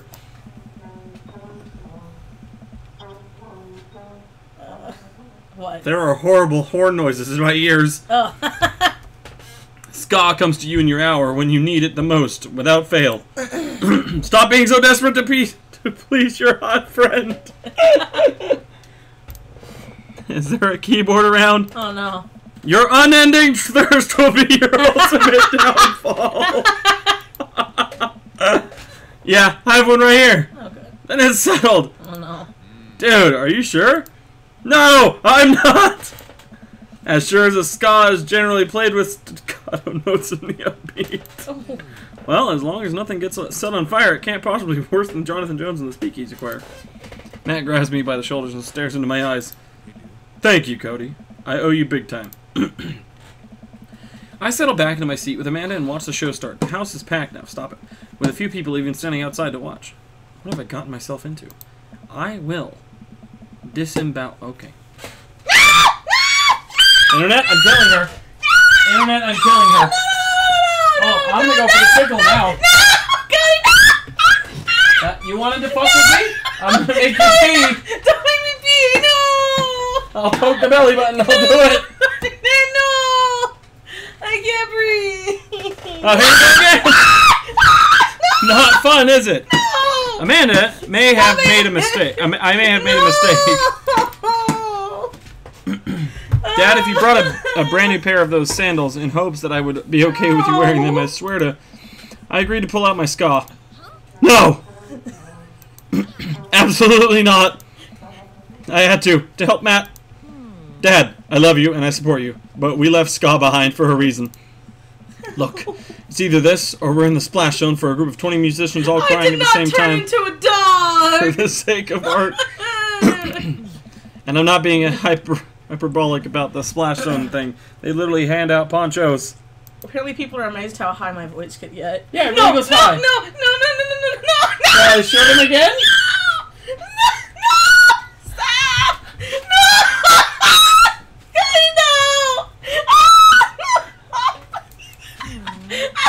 I just have to play the thing. Play what thing? You don't know how to play any instruments. Just promise me you'll still love me after this. I promise. No, don't touch me, no! Yeah, see? Not very easy now, is it? It's you! No! Ow, my thumb! But I may have to change my last name, and I hope you'll understand. Of course. My new last name is going to be I Fireblast. bet it's gonna be a mini game. Amanda. Or maybe Cold Steel. I do not sound like a dog! Matt takes the stage to a roar of applause from the Don't crowd. you laugh, it's He not grabs true! the mic. He grabs the mic and addresses us all. Thank you, everyone, for coming out tonight. He's so nervous. And I'm so nervous. I can't stop staring at his mouth, and it makes... What? Why? And that makes me even more nervous. He's got blowjob lips. God damn it, woman. We have a jam-packed roster of amazing local talent, who you might already know or maybe have seen before but would like to see again. I'm rambling now, sorry. Ah, Matt. So, let me just bring our dear friend of mine who's making his live show debut. Please welcome to the stage, Vatican Vale. The crowd cheers again and Pablo bounds onto the stage, beaming. He sets up his 2 laptops and a keyboard and launches into his set. Thank you, everyone. This one is called Which House Never Dies, and you're next. Pablo hits the crowd with a heavy, inaccessible synth bass, layered under drum samples and clips from science fiction shows played in reverse. It's maybe not the right show for this, but everyone seems to be enjoying whatever this is. At the end of the song, Pablo jumps on the mic. Thank you all, the Veil Wearers who came out tonight. A portion of the crowd cheers. He has a fan base already? He has a name for a fan base? This is his first live show! You can buy t-shirts out of the trunk of my car after the show! Also, I'd like to thank my mom for coming out to watch me play. You rock, Ma! Love you, honey! Pablo plays a few more songs that are Actually, super fun to listen to. Wow, definitely did not see that coming. Especially after Amanda's strongly worded thoughts about the genre. Once he's done, People are he calling, vacates the stage and Matt jumps back up again. They're calling me a soprano squirrel. Don't laugh at me! I don't sound like a dog or a squirrel. You're right. You sound like a noise only dogs or squirrels could hear. Ow! How dare you! You're supposed to be on my side. I am on your side. I didn't call you a dog or a squirrel. You and your technicalities. Technicalities are my thing. Once he's done, he vacates the stage and Matt jumps back up again. A big round of applause for our very own Pablo. He coincidentally works here. Yay, Pablo! And hey, next up are a group of young ladies who have been tearing up the East Coast with Riot Punk for 3 tiers now? 3 tears now. Years. I meant years. 3 years. Sorry, the writing on my hand smudged because I'm sweating. Oh, Matt. I shouldn't have told you all I'm sweating. I'm sorry. Matt! Wow, he just seems just as visibly nervous as I feel right now. Put your hands together for the Third Waves. Buzzcut Molly from Vinyl Fantasy fucking 7 takes the stage, followed by 2 girls with colorful hair and fishnet stockings, all of them wearing combat boots, and all of them look mad about something. Their set is so energetic that it almost seems like a pit is going to open up in the coffee shop. I look over to Amanda, who's clearly enjoying the hell out of the anarchic female-fronted punk rock. Dad, can I get a lip ring? Sure, if you pay for it yourself. Come on, it's not fun if it's not an act of youthful rebellion. After the third wave closed out their set, a variety of acts play to the delight of and sometimes horror of the crowd. The magician tries to turn a cup of coffee into a cup of coins, but ends up just spilling hot coffee all over himself and dropping coins. Good job, kid! You done fucked it. As each act leaves the stage, I get more and more nervous. There are so many people here. I don't know anything about how to play the piano, other than that it has keys, and you have to touch the keys to make sounds. Also, I almost spill the flat white stripes in my hand because it's trembling so much. No joke, Dad. I'm rooting for you. You're gonna knock 'em dead. Thanks, Manda Panda. An improv comedy group takes the stage. They take suggestions from the crowd and end up doing a scene that was supposed to be about coffee but just ends up turning into 5 minutes of dick jokes. Classic. I have a hard time laughing. My stomach is trying to tie itself in knots. Not just regular knots either. Like the kind of knots you get when you throw your cell phone charger, headphones, and a laptop charger into the same bag. That shit never comes undone. Out of nowhere, Matt sits down next to me. Hi. Hey, are you doing okay? I'm totally fine. I'm fine. Nothing is wrong. Everything is great. Everything is awesome. Everything is cool when you're part of a team. Ow! You fucking ass! That's what you get for making people think I'm a dog squirrel. Play the game. No! Stay away. No, what? You gonna say it? I'm totally fine. Oh, the ball is not back in your court, woman. No! Don't you squish me! Don't squish me! Oh, I'll squish the shit out No, of you. don't squish me! No! They already think I'm a squirrel. No, honey. No, no. A squirrel dog. And I'm scared. Pick one! I'm just laughing about something I thought of. Which is what? No, So what if did you're you... part dog and part squirrel, Oh, god damn it. What? which do you prefer? The bone or the nuts? Ow! Ow! Ow! That was bad. That was bad even for you. Ow! That was bad. I am I'm totally insulted. fine. You're assaulted. Save! You made me sad. Want to think of another one? No. Stay away from me and you're freaking... No. Fine. Eat the ice cream. No! I was kidding. Hey, dog squirrel. Ow! I'm totally fine. You're gonna make people choke. I want to reassure him that I'm okay, but I just can't get the words out. I'm here. Alright, just making sure. I know you're going to do great. Loading that. Don't touch me. No. No, no, no. dear. Don't you let me touch you. Let me love you. Why you don't like my hand? No! It's on your thigh. Play the game. You are playing a dangerous game, my dear. For you do not realize the hidden power that I have. Which is what? What hidden power? Well, I did eat a lot of good food today. Don't you fart. Oh, I will. Don't you? You can't fart on cue. Try me, bitch. Bet you I can. They say hello, comrade. Hello, communist Russia. It was Tanner Lily. Oh. Say hello, Tanner Lily in the Russian accent. Don't you dare. Don't you let it out. No. Everything is great. Nothing is wrong. I want to share that I'm okay, but I just can't get the words out. I'm here. Alright, just making sure. I know you're going to do great. Matt squeezes my shoulder and jogs back up on stage. Everybody, we're down to the last act of the night. Fuck, what the shit balls was that? I don't know.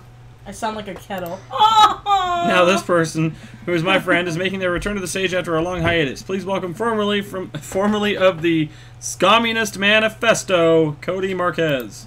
Everyone cheers as I take the stage. Damien and Hugo are staring at me in shock. Oh god. Here you go. Everything is fucked! I am going to die on stage. It's probably going to be a minigame. Yeah. Hey everybody, good to be here. Thanks for having me on. Great crowd. My name is Cody, but you can call me by my stage name. Oh god. Frankie Two-Tone, Five Finger Freddy, Thomas Klonocki. Oh hi. Tomas Kalnoki. Five Iron Freddy. Frankie Two-Tone. Well, this actually sounds like the Communist Manifesto thing. Have you played ska? I don't know what the flying fuck ska is. Alright. Thomas Kalnoki. The Unbreakable Union of Freedom Republics. Great Russia has wielded forever. Oh, I got fucking... okay! Did you get the it right? side of the screen shot, like, juice and a bunch of... Okay. So that was either Matt, Damien, or Hugo. I don't know, it was one of them, but the crowd claps politely. I sit down at the piano. That's a lot of keys. That is so many keys. Do pianos usually have this many keys? God, these lights are really bright. Someone coughs. I guess that's some good stage banter. And now, I have to play a song. Oh god. This song is called Beam Me Up, Scotty. Okay. Scotty. Yeah, I get it. Deep breath. How hard can it be? Here you go. Yep. Fucking minigame. I'm so fucked. Let's see what it is. No matter how distracted. Wait, what? I have to wait. No matter how disastrous this is, I have to make it through this whole song, and I'll have saved the day. Here goes nothing. Oh god.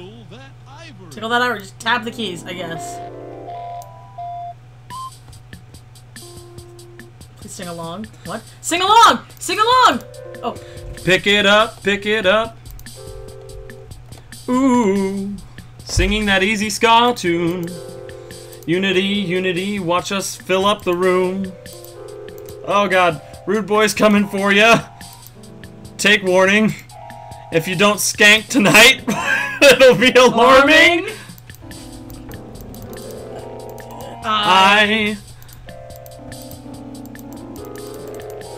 Everybody ska. What the Beam me hell? up, Scotty. Beam me up, Scotty. Beam me up to the Star Trek Enterprise. I don't understand. Can I turn this down? Keep playing, keep playing. I heard a dog bark. Keep playing, Cody. You can't stop. Ah! Does it sound really bad? Keep playing. Remember, you can't stop until it's this. There's like clapping going on. Okay, so keep going. I guess we're doing good. Ah! Click violently. Michelle? Did you do good? I look up at the crowd to see a bunch of people shifting in their seats. Oh no, I'm losing them. Scar really is dead, and I killed it. Everybody ska? Everybody ska! Like a checkerboard tie-wearing angel descending from the two-tone heaven, Matt walks on stage playing the guitar. He locks eyes and gives me a reassuring smile as he effortlessly plays the chords to the song. I look out and see the crowd go wild as Matt's appearance on stage. Everyone's bouncing around now. It fills me with renewed energy as we jump into the chorus. Beam me up, Scotty. Beam me up, Scotty. Beam me up, Scotty, to the Star Trek Enterprise. Matt jumps into an improvised solo that is way better than the one Darren Springsteen wrote in high school. Ah, shit. We make it to the end of the song in one piece, and the crowd goes wild. I'm moist with sweat, head to toe. Ladies and gentlemen, Matt Sella! The crowd practically screams. They all start chanting Matt's name. They want to hear you play, man. Matt smiles. I think I'm ready. I excuse myself up on stage and take my seat next to Amanda as Matt cozies up to the microphone. I take back what I said about ska. That was pretty cool. Really? That sounded like 3 cats fucking on a keyboard. Okay. Whatever that was. That's 3 cats fucking on a keyboard. That noise. I mean, you've heard cats fuck, right? It's not pretty. No, I've never heard cats fuck. You've never heard it? No. No, it sounds like they're getting raped. Well, it's because they are. How would you like a large barbed object to be forcefully shoved inside you? See, I don't need to worry about that. Thank God. But no, I high five Amanda and we look toward no more cat dick song. No. I high five Amanda and we look toward the stage. Gee, what was that? You reiterate the song one more time. Do it, babe. Do it. They want to hear more. There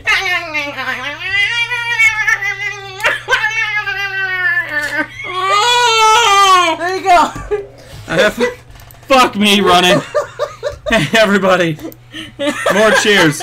I haven't played in front of people in a long time, but it's cool to be back. This one goes out to a good friend. Matt locks eyes with me. We both smile. Oh, I can't breathe. Who's helped me to be able to do this again. Thank you.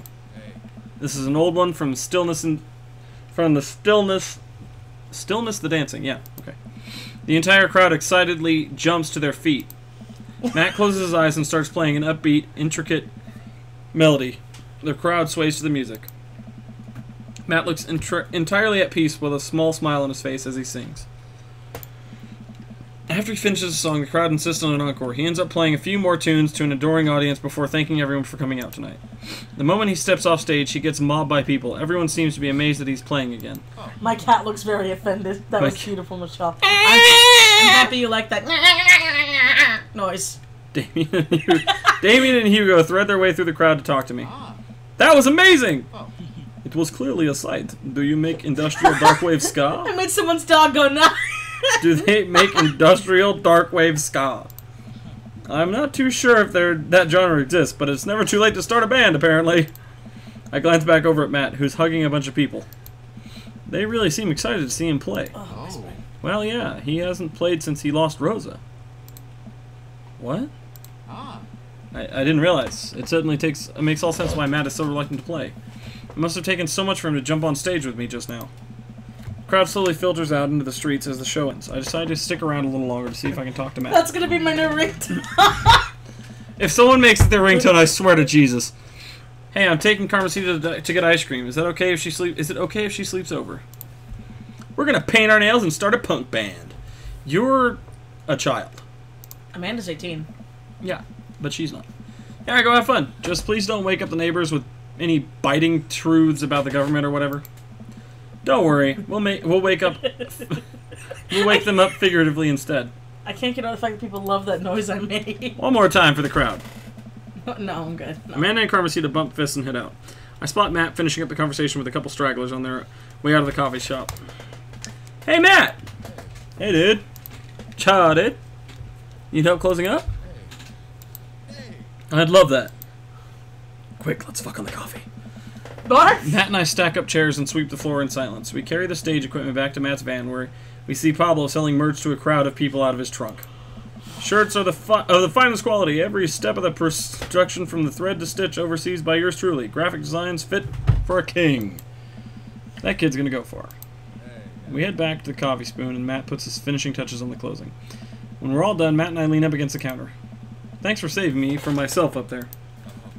All in all, it ended up being very cute. Plus, you protected us from Jonathan Jones and the Speakeasy Choir. Someone told me that they tried to do a street performance down the road, and they all got arrested for trying to form a human pyramid in traffic. Oh my god. Did it feel good to be on stage again? Yeah, it really did.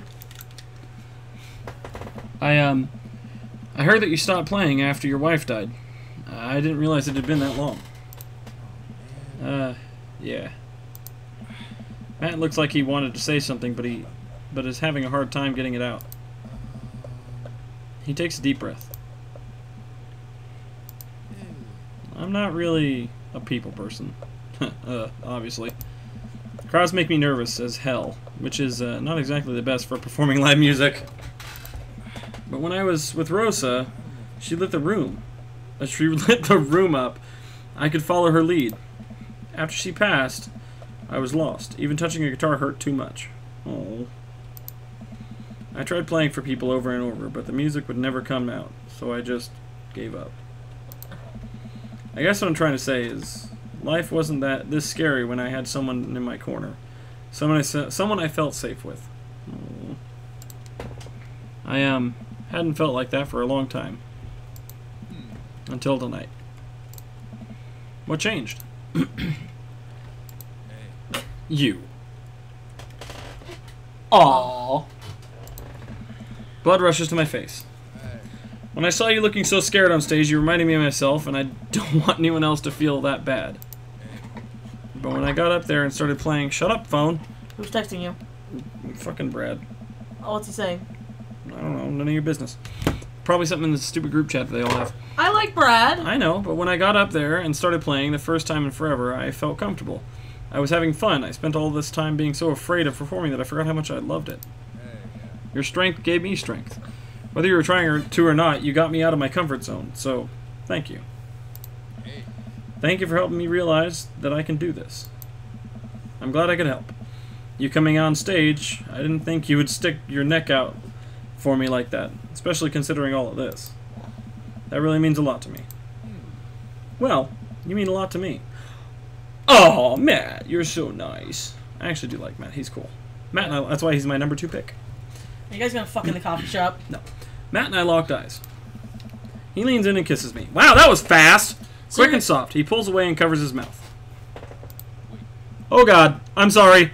Sorry. I can't believe I just did that. Neither can I, but I'm glad you did. Our lips touch again. I brush his hair out of the way and rest my hand on the small of his back. And Matt pulls me closer. Everything about him is sweet and soft. His lips taste like vanilla. He smells like a coffee cake. You're gonna fuck in the coffee shop. He smells like a coffee cake! How the fuck? He works in a coffee shop. I know how the fuck, but I mean like, specifically a coffee cake, not just coffee. Coffee cake smells good. I can feel him smile through the kiss, which makes me smile. He laughs into my mouth, and I can't help but laugh too. Our teeth knock against each other. Ow! Ow! Okay. The moment I open my eyes, I realize we're still leaning against the espresso machine. Maybe the coffee shop isn't the right place for this. Maybe you're right. Let's go back to my place. Damn! About to get jiggy. Where's my water? Hello, sexy Matt. Ow. Ow. Ow. Abuse! How do I never get S rank with him? I literally got all the way up on 2 fucking things. Fuck you. Whatever. You got an A. What does it say? King of Carol Flowers. Car Daddy is so gay. Yep. Okay, here we go. So yeah. I think I have everything finally. Blah, blah, blah, blah, blah. Sorry, sweetie the feds. Blah, blah, blah, blah, blah. Blah, blah, blah, blah, blah, blah, blah, blah, blah, blah. Pardon me, I burped. Yeah, Pablo. Whoops. Yeah.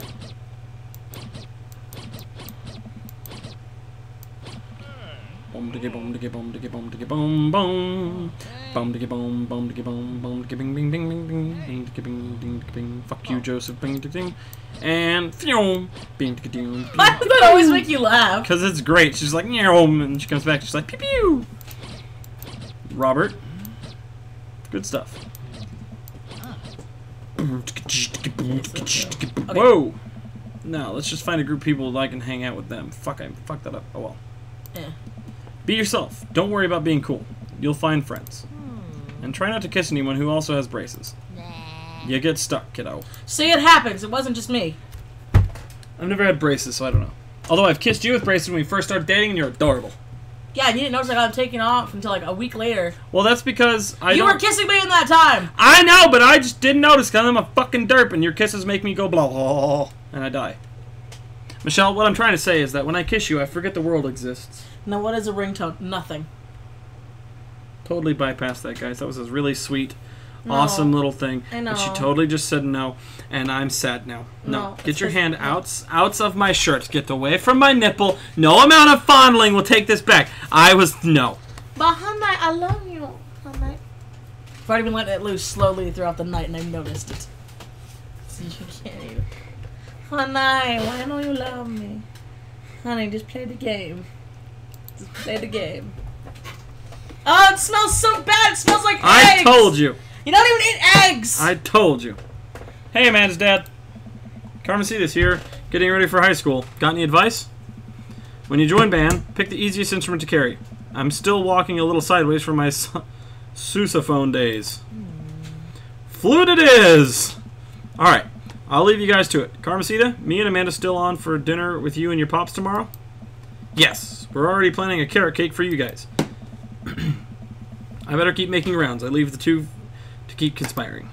As the party starts winding down, blah, blah, blah, blah, blah. Fucking top hitting me, Michelle. I will kick your ass. Ow, my thigh! Boom, diggy, boom, diggy, boom, diggy, boom, diggy, boom, diggy, boom, diggy, boom, boom, bam, boom, diggy, boom, diggy, boom, diggy, boom, diggy, boom, diggy, boom, diggy, boom. I'll leave you to it. Me and Emma's are gonna go fucking get ice cream. Love you, Pops. Amanda runs over to join her friends. I take a seat next to Matt as the last guest makes our way out of the party.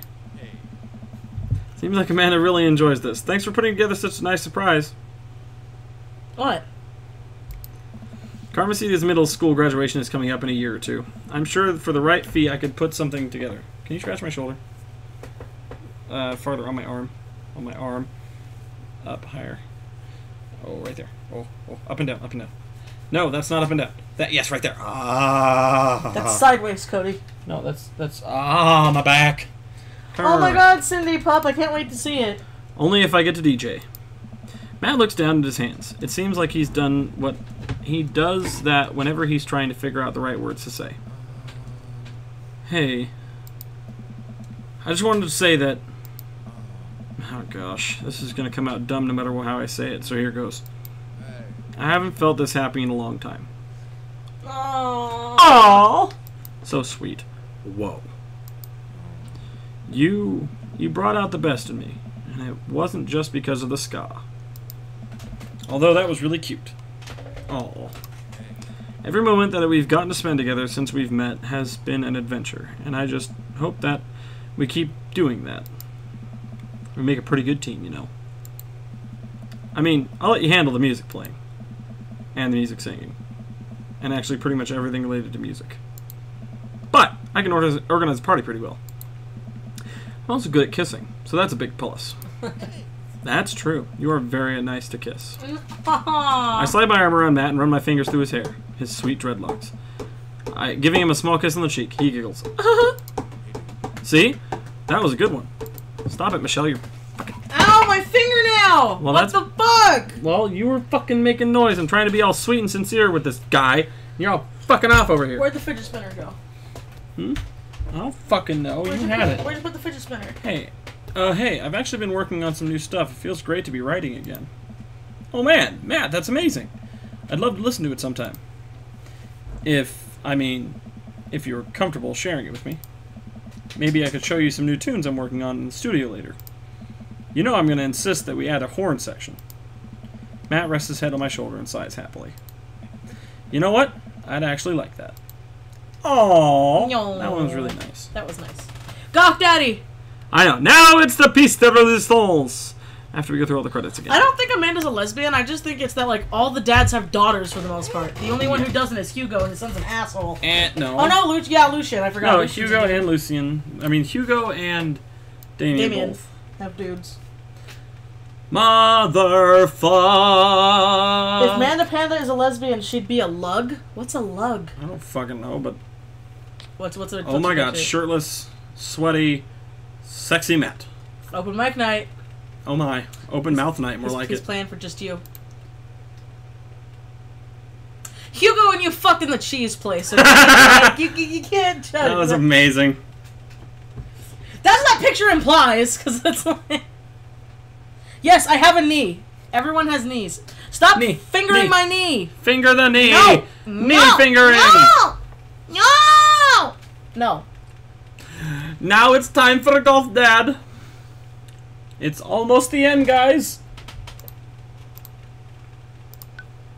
Here we go. Lucian and Ernest together? Oh, I didn't think that was a thing. What?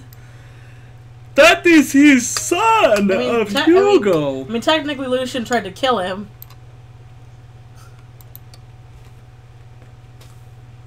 That causes birth defects. It is time for Damien third date. I know. Hello, cutest of them all. Your personality is quite good. I like it a lot. Can you scratch my arm again? Up in the shirt this time. Same widespread over the arm, down, lower. Like spread your hand with that. Yes. Ever since we had that picnic in the graveyard, Damien and I have been spending a lot of time together. We go on midnight strolls pretty regularly. He was so impressed with the first letter I wrote him that he insisted we only communicate by post, instead of through Dadbook. I initially protested, but he gave me one of his old signet rings to use as a seal for my letters, and I just couldn't say no. Hanging out with that goth dad again? Stay to the game. Please, Amanda, you know his name. And yes. Be honest with me here, Pops. Is he actually a vampire? I remember you inviting him into our household that one time, and I've seen The Lost Boys, and I honestly would have preferred trying to see if he could walk through the threshold of our home under his own power. Yes, Amanda, I have become Damien's familiar. I'm compelled under his curse. I'm sorry, sweetie. Turn into a bat. I don't think... What's the point of being a vampire if you can't turn into a bat? Well, okay. I'm off. Are you taking the car, or are you flying off in the night with the leathery wings of a bat? One of those. While I'm out, can you throw away the garlic bread that's in the freezer so I don't die? That would be great. I'm keeping it there as insurance. You understand, they right? brought out Cactus. Cactus! It's the Cactus! This is the final iteration of the Cactus! Also, Dan S. loves your Damien voice. Oh, I'm glad. I'm keeping it there as insurance, you understand, right? Yes. That's my girl. Damien and I walk along the water's edge chatting. Damien's cloak. What? He hates it when people call it a cape. Damien's cloak flutters behind him in the breeze. This is going to seem like a silly question, but why do goths wear black? Gothic subculture has always been associated with death, so it would make sense that the style surrounding it would be greatly influenced by mourning. Interestingly enough, though, was that in the Victorian era, Queen Victoria, that's why it's called the Victorian era, herself mourned the death of her late husband for 10 whole years, wearing black for the rest of her life.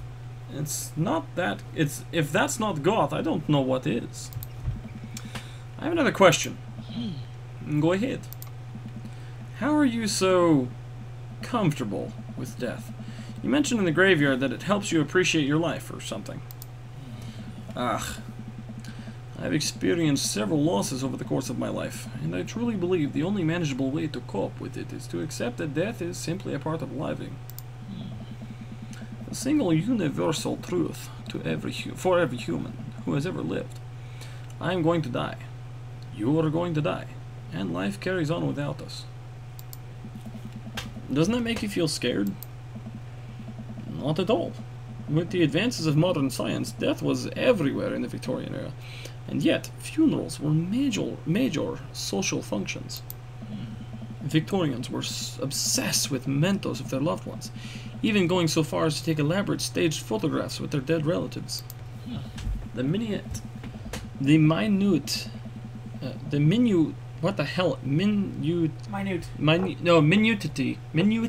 Fuck. Minute. Sorry, I can't fucking pronounce shit tonight. It's okay. Of mourning was so complex that there were set periods of grieving that were deemed acceptable based on who in your life had passed. Now we don't have any of that. If you lose someone, you end up feeling lost yourself because we have no modern equivalent for those formalities. We need to allow ourselves time to grieve, to feel that loss fully, but not allow it to consume us. That's a very true statement. It's also why, like, back in those days, they also had mourning jewelry that people would wear if they couldn't afford a funeral, so that way they would have the person with them all the time. So no, I am not afraid of death. I believe it was a waste to spend your life dreading the end of it. The time we have here is brief and fleeting, and occasionally cruel, but it is at all times precious. To stare death in the face and live despite that, I think, is a noble existence. Let's save the mourning for the dead. Damn. Damn! Wow! That's beautiful. It is. I could see in the moonlight and the bay glint off Damien's eyes. He smiles. We turn to the harbor and watch ships pass by, breathing in the salty sea air. I look to Damien again and can't help but be entranced by his charm, his mystery. I find everything about him so fascinating. I agree. I lean in closer to Damien, closing my eyes as I do so. His ringtone is amazing. What is his ringtone? What? Yes! Oh, I'm sorry, I have to take this. Damien steps away from me to answer his phone. Oh no, I hope it isn't Lucian again.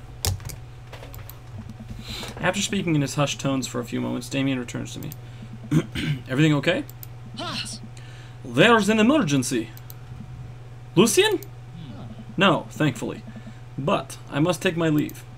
Oh. Okay. Is there anything I can do to help? Dads do have to stick together, right? You know it. Then come. There isn't time to waste. After a short drive in silence, we arrive at a rundown building on the outskirts of town. Where are we? It's better if I just show you. I push the surprisingly heavy door open and find myself in a dimly lit waiting room. A few rickety chairs line the walls, and there doesn't seem to be anyone behind the front desk. There are a few paintings and pictures on the wall, but they're so nondescript, I'm still unaware of what kind of place this even is. Wait here for a moment. I'll be right back. It's a fucking veterinary office. Is he a vet? Damien walks off down the corridor. I can't get the voice out of my head. His boot heels echoing through the halls of the seemingly empty building. Yes, he is a vet. Distant howls echo from someplace I can't see. There's a faint scratching sound, like claws on tile. I cautiously peek down the hall and find stall after stall of scared-looking dogs. A few of them notice me and skitter up to the chain-link fence, sticking their nose through to sniff at the air. What have I gotten myself into? Suddenly, the lights shut off. I panic. I'm unsure of where I am or how I could get out. I stumble through the darkness, my breathing getting heavier and heavier. Damien? The lights finally turn back on. A sailor. Hi, Mary. Hi, Mary. Mary? What are you doing here? You aren't here for the fight club? I don't want to get punched in the face. Great, because this is an animal shelter. What? We take care of stray animals and then people adopt the stray animals. Didn't you see the pets when you walked in? Oh, sorry. I didn't really expect to see you volunteering at an animal shelter. Wow. Okay, kid. Way to put me in a box. Dames. You hear this baloney? Dames. She calls him Dames. Just one moment. Thunder cracks and a door bursts open. Appearing from the shadows, I see Damien? Ah! What have you done with sexy cute Damien? He's got an X-Men belt. Oh my god. Damien? Hello, my name is Damien. Hey. It's Damien. He looks so completely different. No cloak, no Victorian-era clothing, no makeup. You washed all that shit off?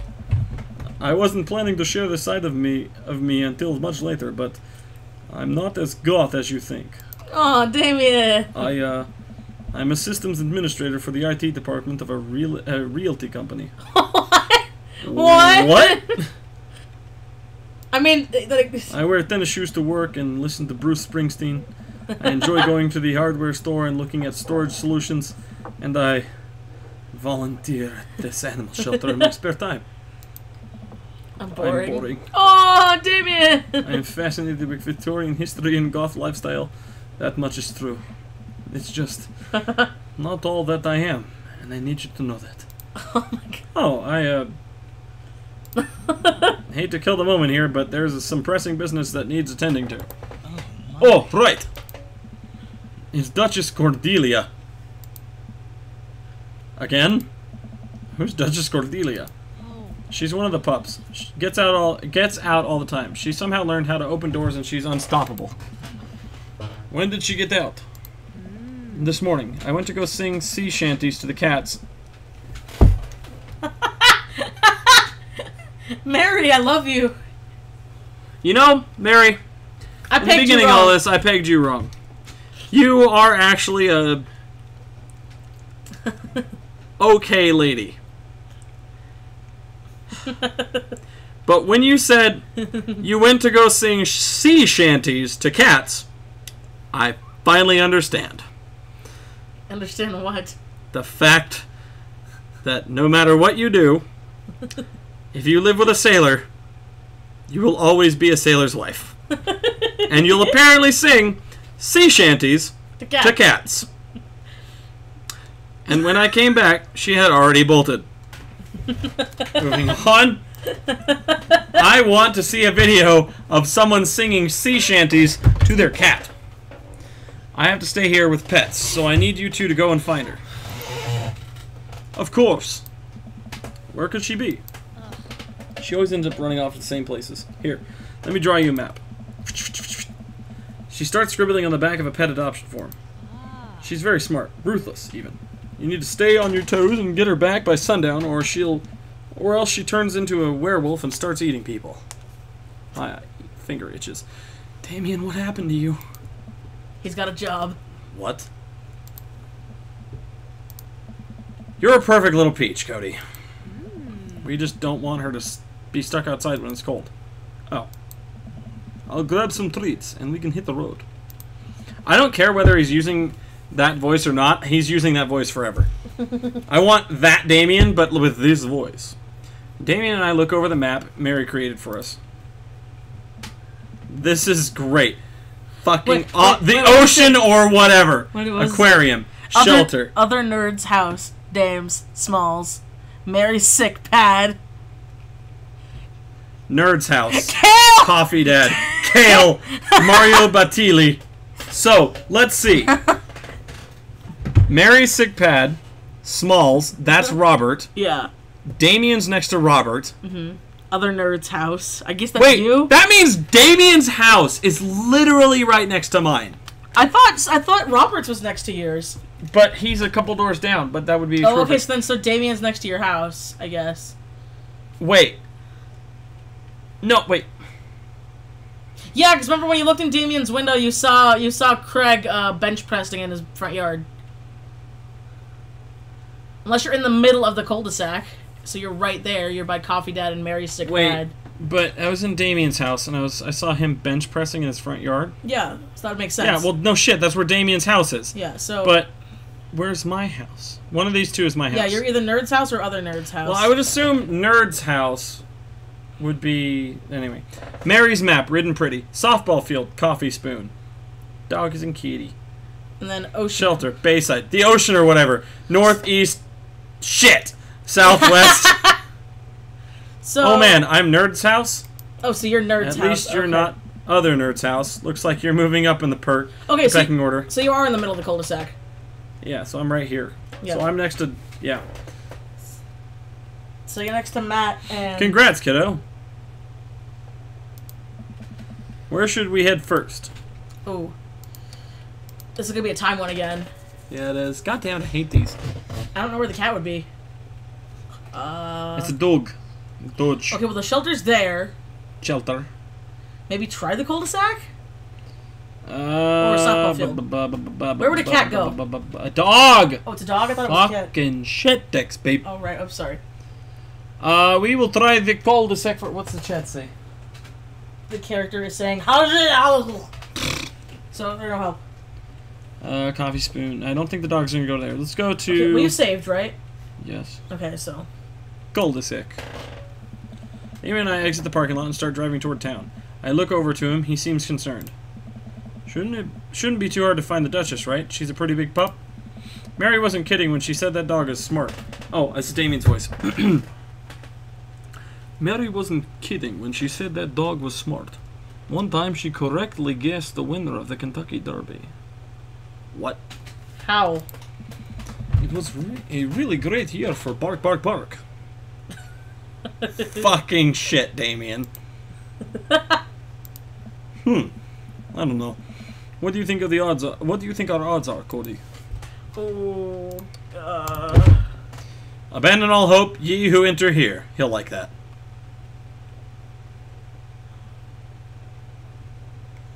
Okay, try it. Try the... But lo, look upon God's creation and retch with horror at what he hath forsaken. Hell is empty, and the devils are all here. Oh, yeah. I know my man. Nice. I thought that would cheer you up. Oh shit, everybody said softball field. Now they say stuff. Thanks, fuckers! Everyone's like softball field, softball field, softball field. They just took time. Oh, fucking A. God damn it, I loaded the wrong one. It was back at the map. Yeah, I know. You're a teat. I'm not the teeth, you're a teeth. It's 11:41.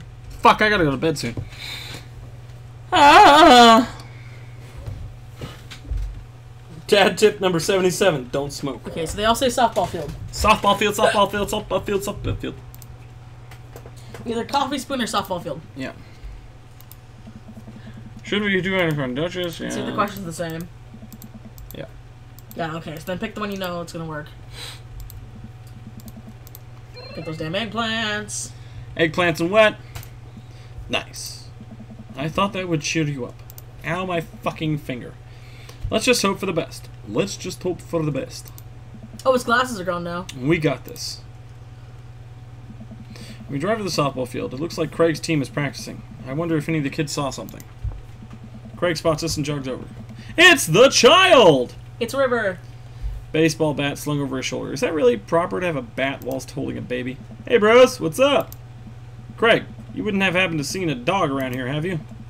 One escaped from the animal shelter and we were trying to locate her. I don't think so. Maybe one of the girls saw something. Girls! Hi, Amanda's dad. Hi, Lucian's dad.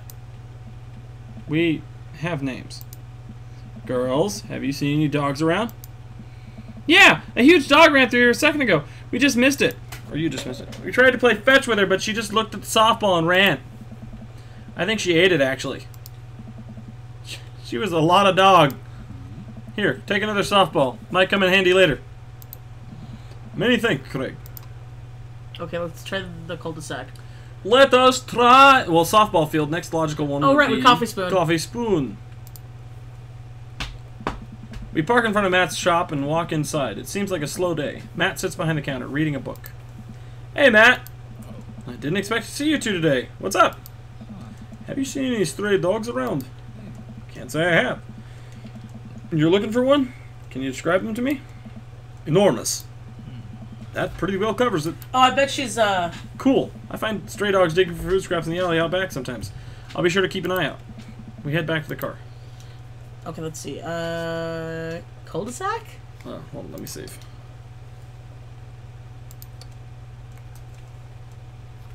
Teddy. Oh, people say cul-de-sac last, apparently. So go everywhere else? So I guess Bayside? Oh, no, wait. Try the aquarium? Yeah, aquarium, maybe? I don't know. Well, the softball field's here, so... Yeah, we were at the coffee spoon. We stop by the aquarium, everything looks in order, but might be helped to get out of the car and take a look. You see anything? No dog here, not even a sign of her. Did you know that penguins are considered goths of the sea? Oh my god. Damien, I want to believe you so badly. Okay, I'm gonna just load the previous one so we don't run out of time. yeah. The boob. Oh, my nipple! Oh, people are saying the coffee spoon should have been later. What? Motherfuckers, what the hell? It's okay, let's just keep trying. Oh, so Bayside. What'd you click? We arrived back at the Bayside. Just like old times, eh? I remember it as if it were yesterday. I mean, earlier today. So what do you think? Any sight of the pooch? None yet. Although who knows if she made it onto any of these ships. The Duchess would do that? I wouldn't put it past her to know how to navigate the rough seas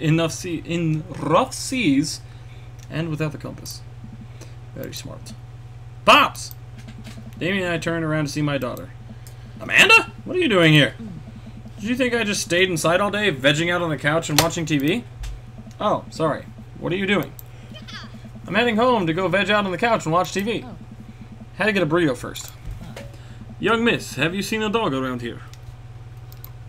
Oh, you bet. Okay.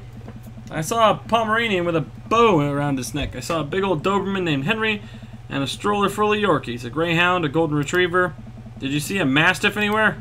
No dice. I would definitely have remembered that. I gotta run though. This burrito has about 10 minutes before the cheese breaks down the molecular structure of the tortilla and makes this all soggy. You understand? I do. Of course. Have a lovely evening, Miss Marquez. My side is itchy. Oh, they said that it will get banana bread if it's the right time at the coffee spoon. So let's try... Cul-de-sac. Fuck it. Fuck off. We drive through the cul-de-sac and everything seems to be pretty normal. It looks like Brian's doing some yard work. This is not the cul-de-sac. We pull into Brian's driveway and hop out. Hey! Don't step on the grass! I just mowed! Hey, have you seen any unusual activity in the area today? Aside from your underwater lawn? Ooh, here we go. How dare you! I take my lawn care very seriously. Cody, please. You haven't seen a dog run through here, have you? Well, a few hours ago I heard Maxwell barking at something. When I came outside, my garden had been torn to shreds. It's going to take forever to re-till the soil. That could be a dog, or a rather feisty raccoon. Whatever it was, it must have been hungry. Ate all my tomatoes. I'm very sorry to hear about your garden. If you need assistance restoring it to its former glory, please don't hesitate to contact me. Will do, buddy. Good luck finding that dog. She's probably still hungry. I wonder if she's looking for more food elsewhere. Oh, so now and a coffee spoon! I fear that the hours are growing short. We must make haste if we find the Duchess by sundown. Damien's looking more stressed out by the minute.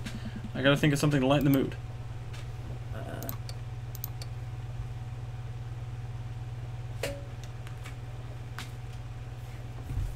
That Damien disgruntled face, though. What kind of a dog does a vampire like? I would imagine it would be unwise for a vampire to think. I would imagine it would be unwise for a vampire to take up the company of a smaller mammal for the means of companionship. It would be too tempting to a bloodhound. I was gonna say a bloodhound, Damien. Nope. Yeah, he didn't like that. Okay. God damn it, Damien! I will get those damn things a-flying! People say knock knock. Knock knock. Who is there? Those are Narples! Norps. Who's there? Death Cult. Death Cult. Who? Death Cultivate a more chipper attitude, friend. We're gonna find that dog. A slight smile cracks on Damien's lips. That's better. Okay, so we got the hearts. Okay, bye. I keep reading Damien's directions on the maps as we drive around town. Okay, coffee spoon.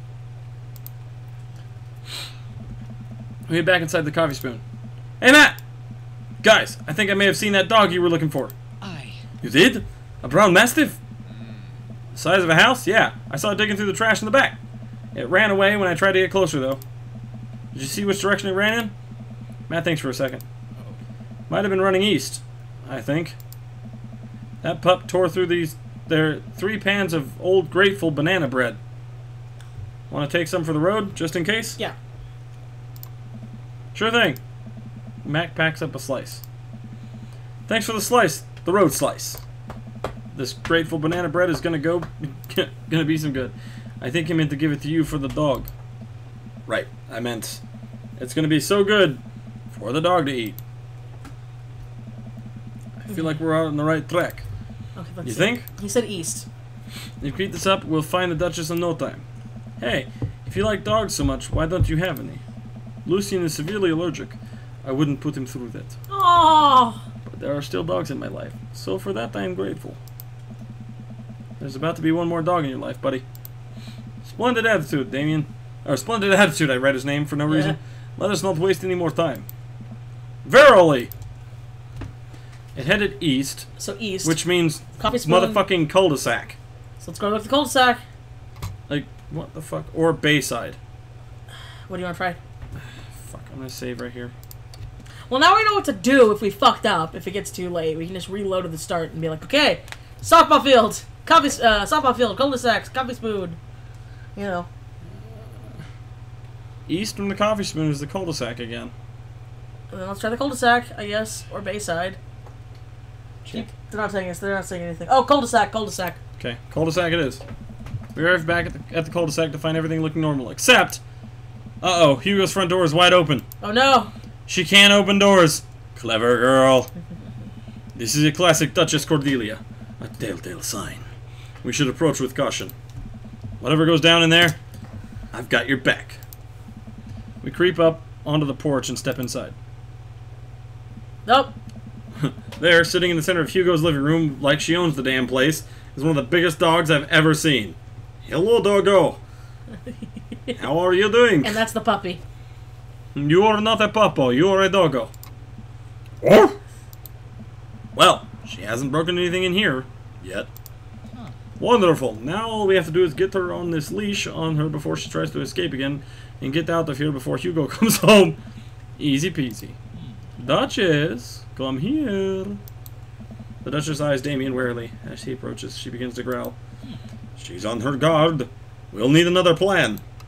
Ooh. Try the softball or the banana bread? Let us try the grateful banana bread. Okay, let's try the banana bread.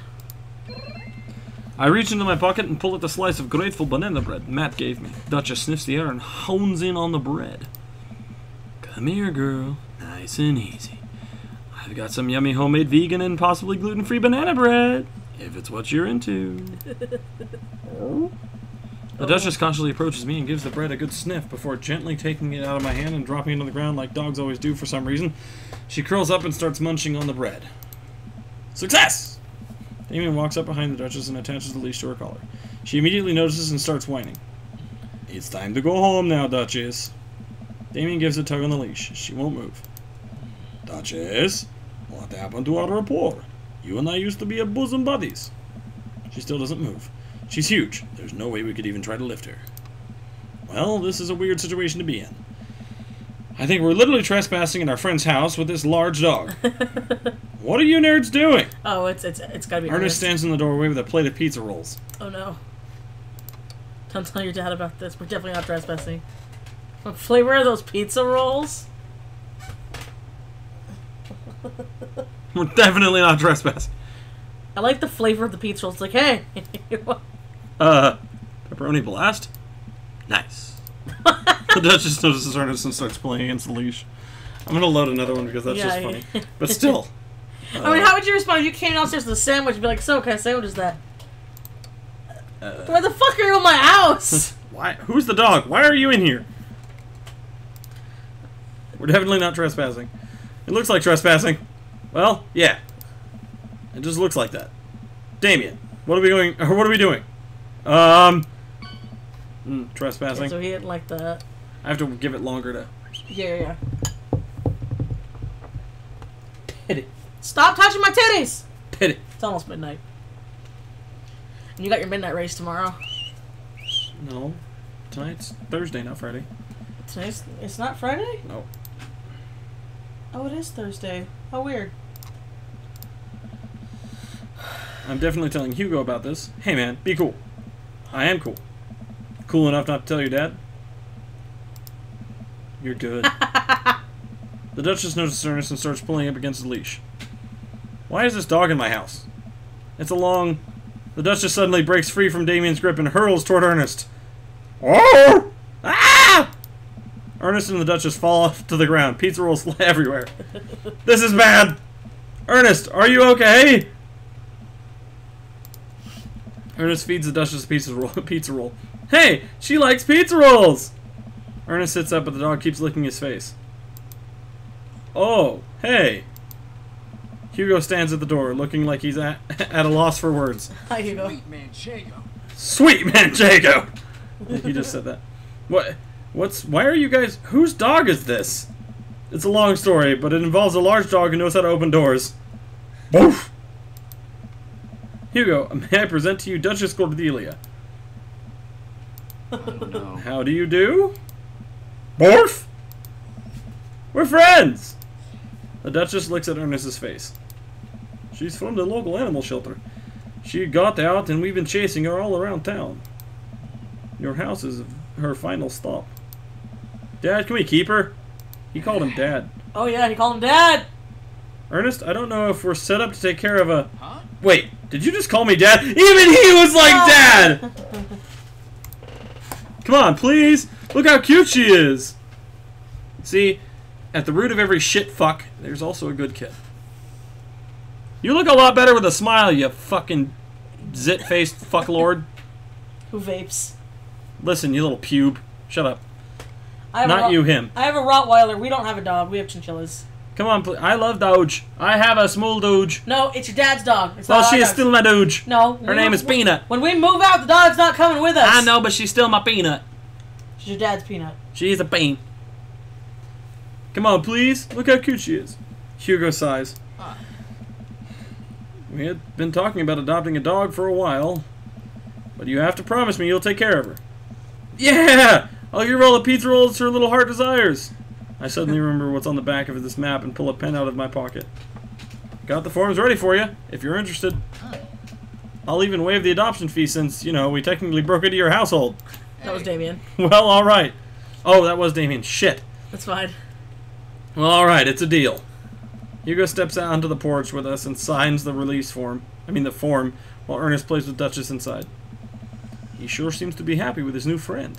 Oh. I know! He called me Dad! Can you believe it? Damien places a hand on Hugo's shoulder. I certainly can. I think this will be really good for Ernest.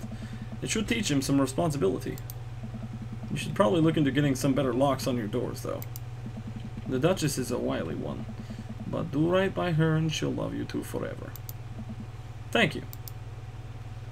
Hey, we just adopted a Mastiff. We just got a Mastiff adopted. And long story short, the Duchess now lives in a happy home. Neither of us were charged for breaking and entering. And so, all in all, I think it was a fine day's work.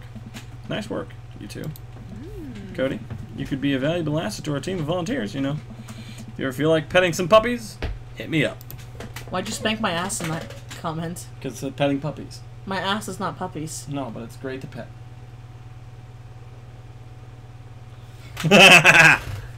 Sly as fuck. No. Mary, I always feel like petting puppies. Good to know. Well, I'll catch you fellas later. Mary starts to leave. And one last thing. Damien's been telling me about you. Glad he finally brought you around. Damien's right there. Oh yeah. Damien's my special boy. I love him. We go way back, and I got vested interest in his health, success, and well-being. If you ever heard him, Mary, you can fill in the blanks. I gulp. Yes, ma'am. Mary leaves me alone with Damien and the dogs.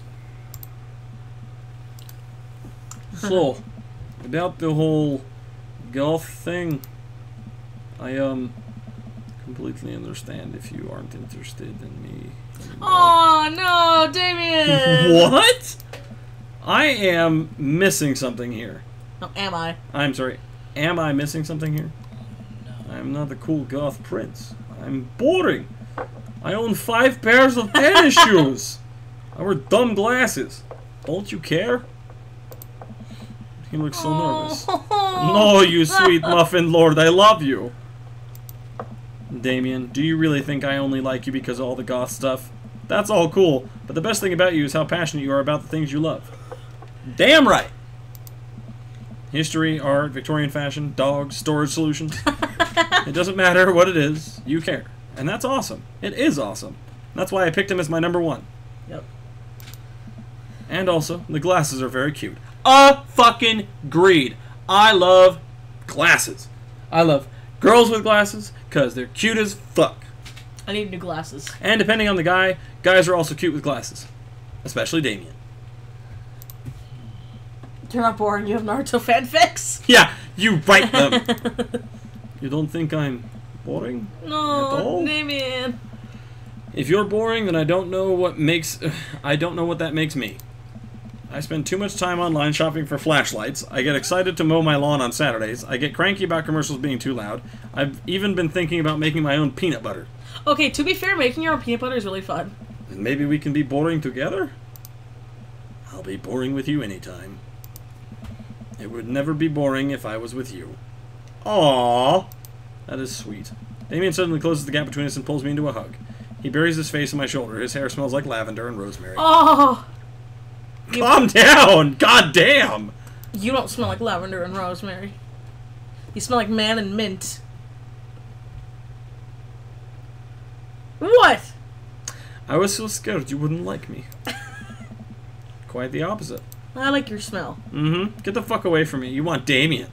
Well, you don't smell like girl. Yeah, because I'm not a girl.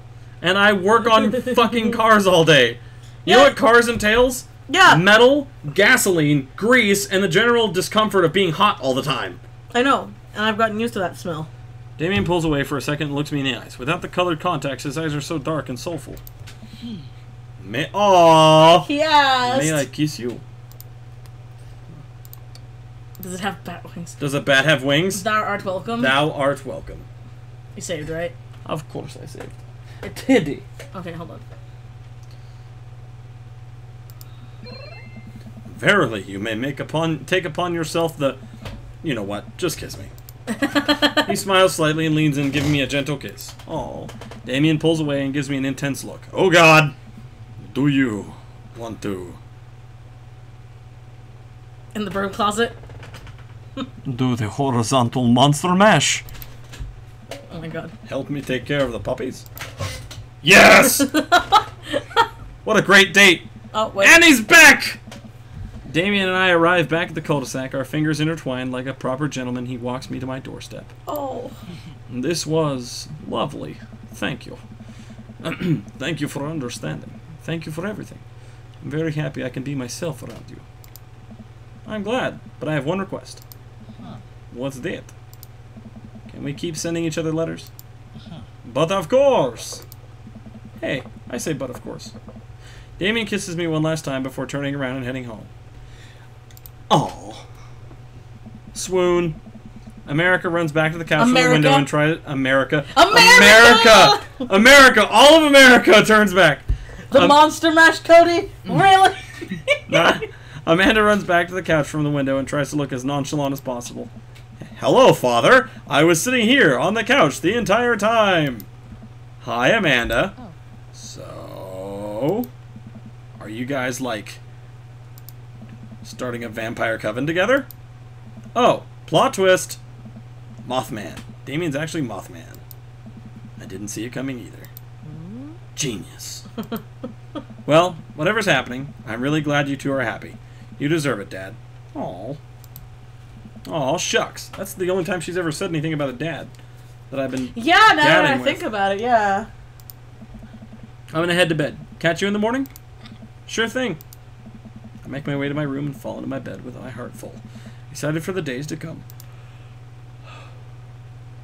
What do you do when you don't have to? So you had to S. I S-ranked that motherfucker. Please. I know my daddy. Yup. I'm sensing a romance between us. He said I'm sensing a romance between us. Clicked into me. Ah! What? What'd he say? What'd he say? What'd he say? That motherfucker just won. He just won everything. What did he say? He says I'm sensing a romance between us. A chemical romance. No! No! I love it! No! I love it! Damien, you are my favorite of all time. I love my chem. They're awesome. They're gone. Fuck you. Dreamiest Daddy. Interview with the Vampire. Yes! It's done. Whew. Alright, let's buzz through this. Just make sure when you see Lucian stop, because she would talk to Lucian.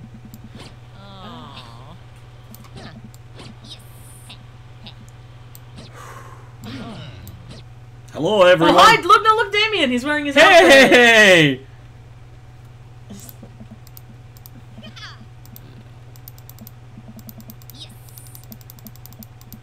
So he's in his outfit.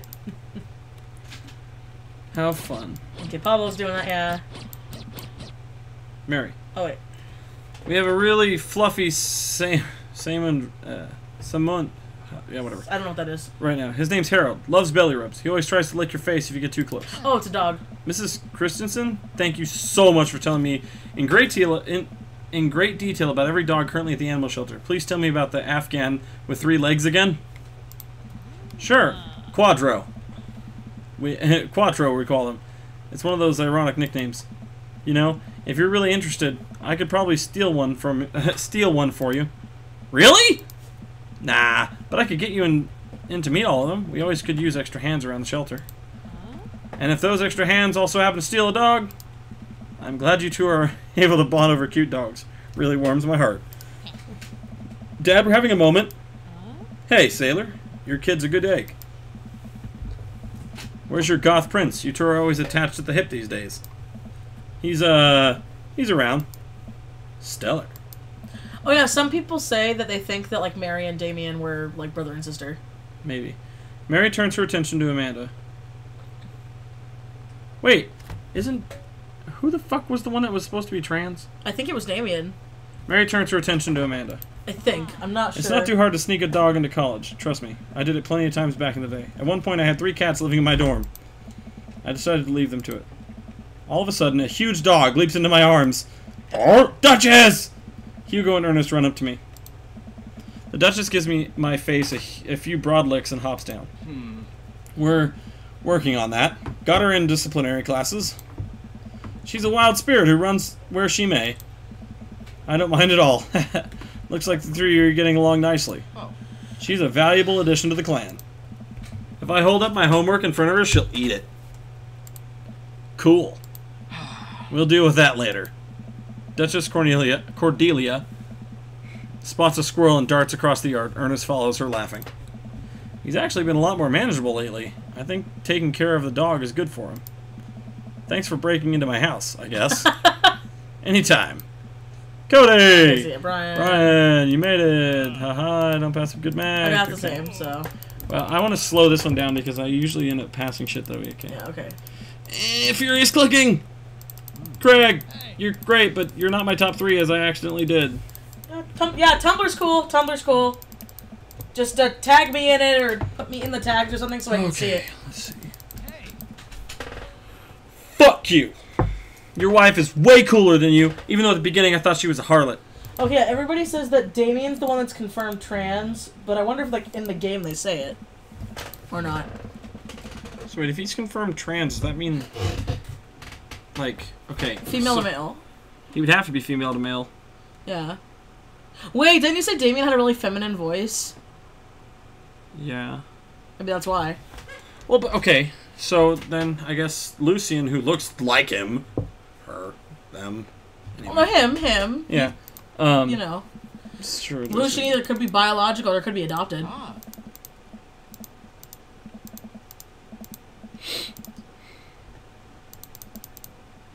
Boom. Pew pew! Hey. Hang on one sec, guys. We're getting through this. Oh, yeah! I forgot about that. No, remember on your first date when he was talking about his clothes? He brought up how he has to wear binders every day? Mm-hmm. Yeah, fair enough. Still working on it. Lucien. Hey, Amanda's dad. I turn to spot Lucien, walking up to me. Yes, Lucien? Thanks for inviting me to your party. See, you could be cool too. And like your dad, you're just probably a nice kid on the inside who likes to almost kill MCR. No shit, he likes MCR. Anytime, bud. I know we had a rocky start, but I'm glad to know you. I hope you know how much your dad cares about you. Yeah. Wait. My dad cares about you. Yeah, my dad... I'm sorry, I don't know why I read it the other way. My dad's had a rough couple of years, and I know that it must not have been easy to raise me alone. He's kind of a weird guy, but I love him a lot. And it seems like you make him happy.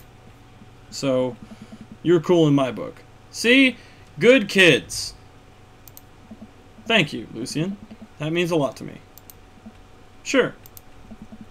And let me know if you and let me know if you want me to give you a stick and poke sometime. Also, I'm sorry about the oregano thing. Thanks for coming by, Lucian. See you around, Cody. As the party starts to wind down, I take a seat on our back porch and step up the sun. Miner wanders over, killer party pops, okay. Oh yeah, so yeah, okay, they said the creators openly admitted that Damien's trans. Okay. So I wonder if it's post-op or pre-op. Anyway. Don't cry, don't cry. I swear to God, Cody, if you cry again. You're the best, Dad. I love you. And I'm crying.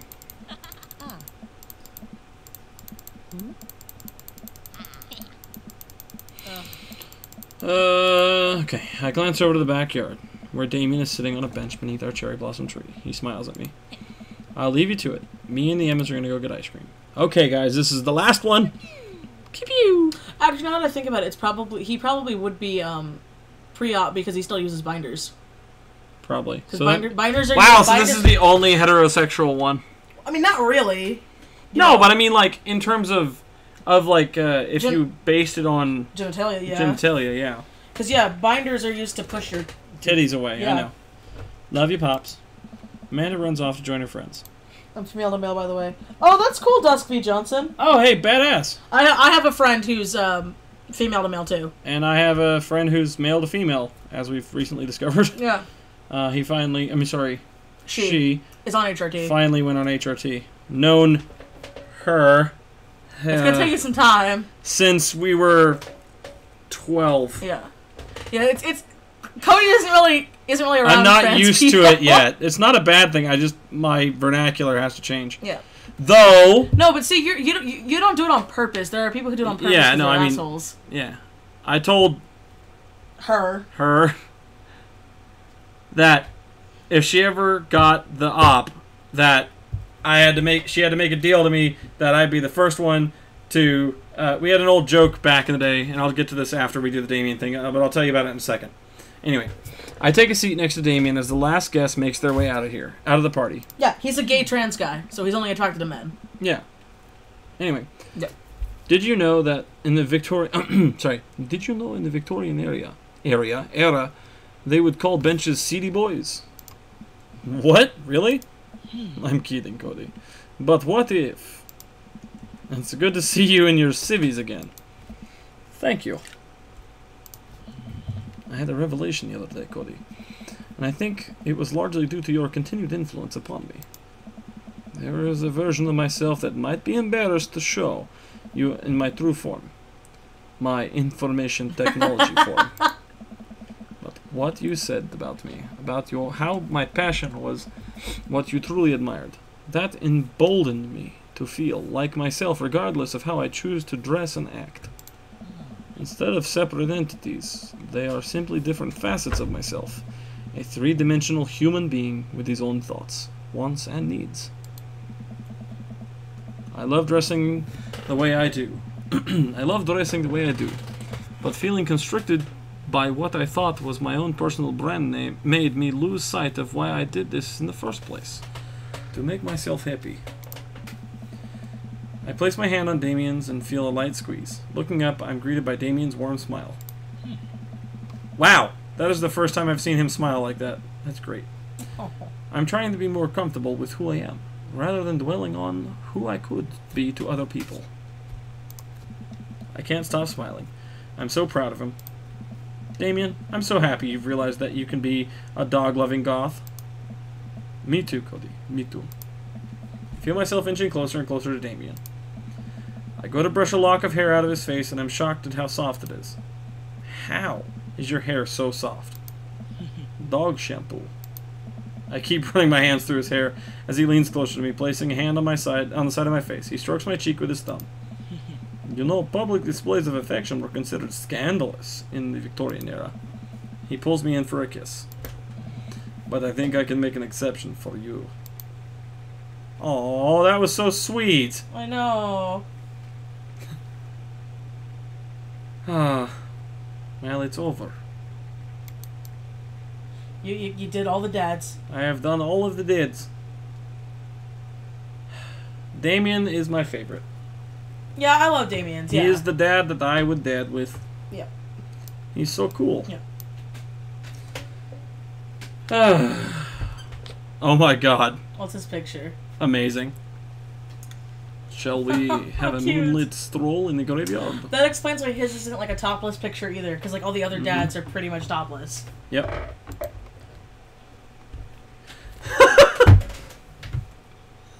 Wait, what? What did it say?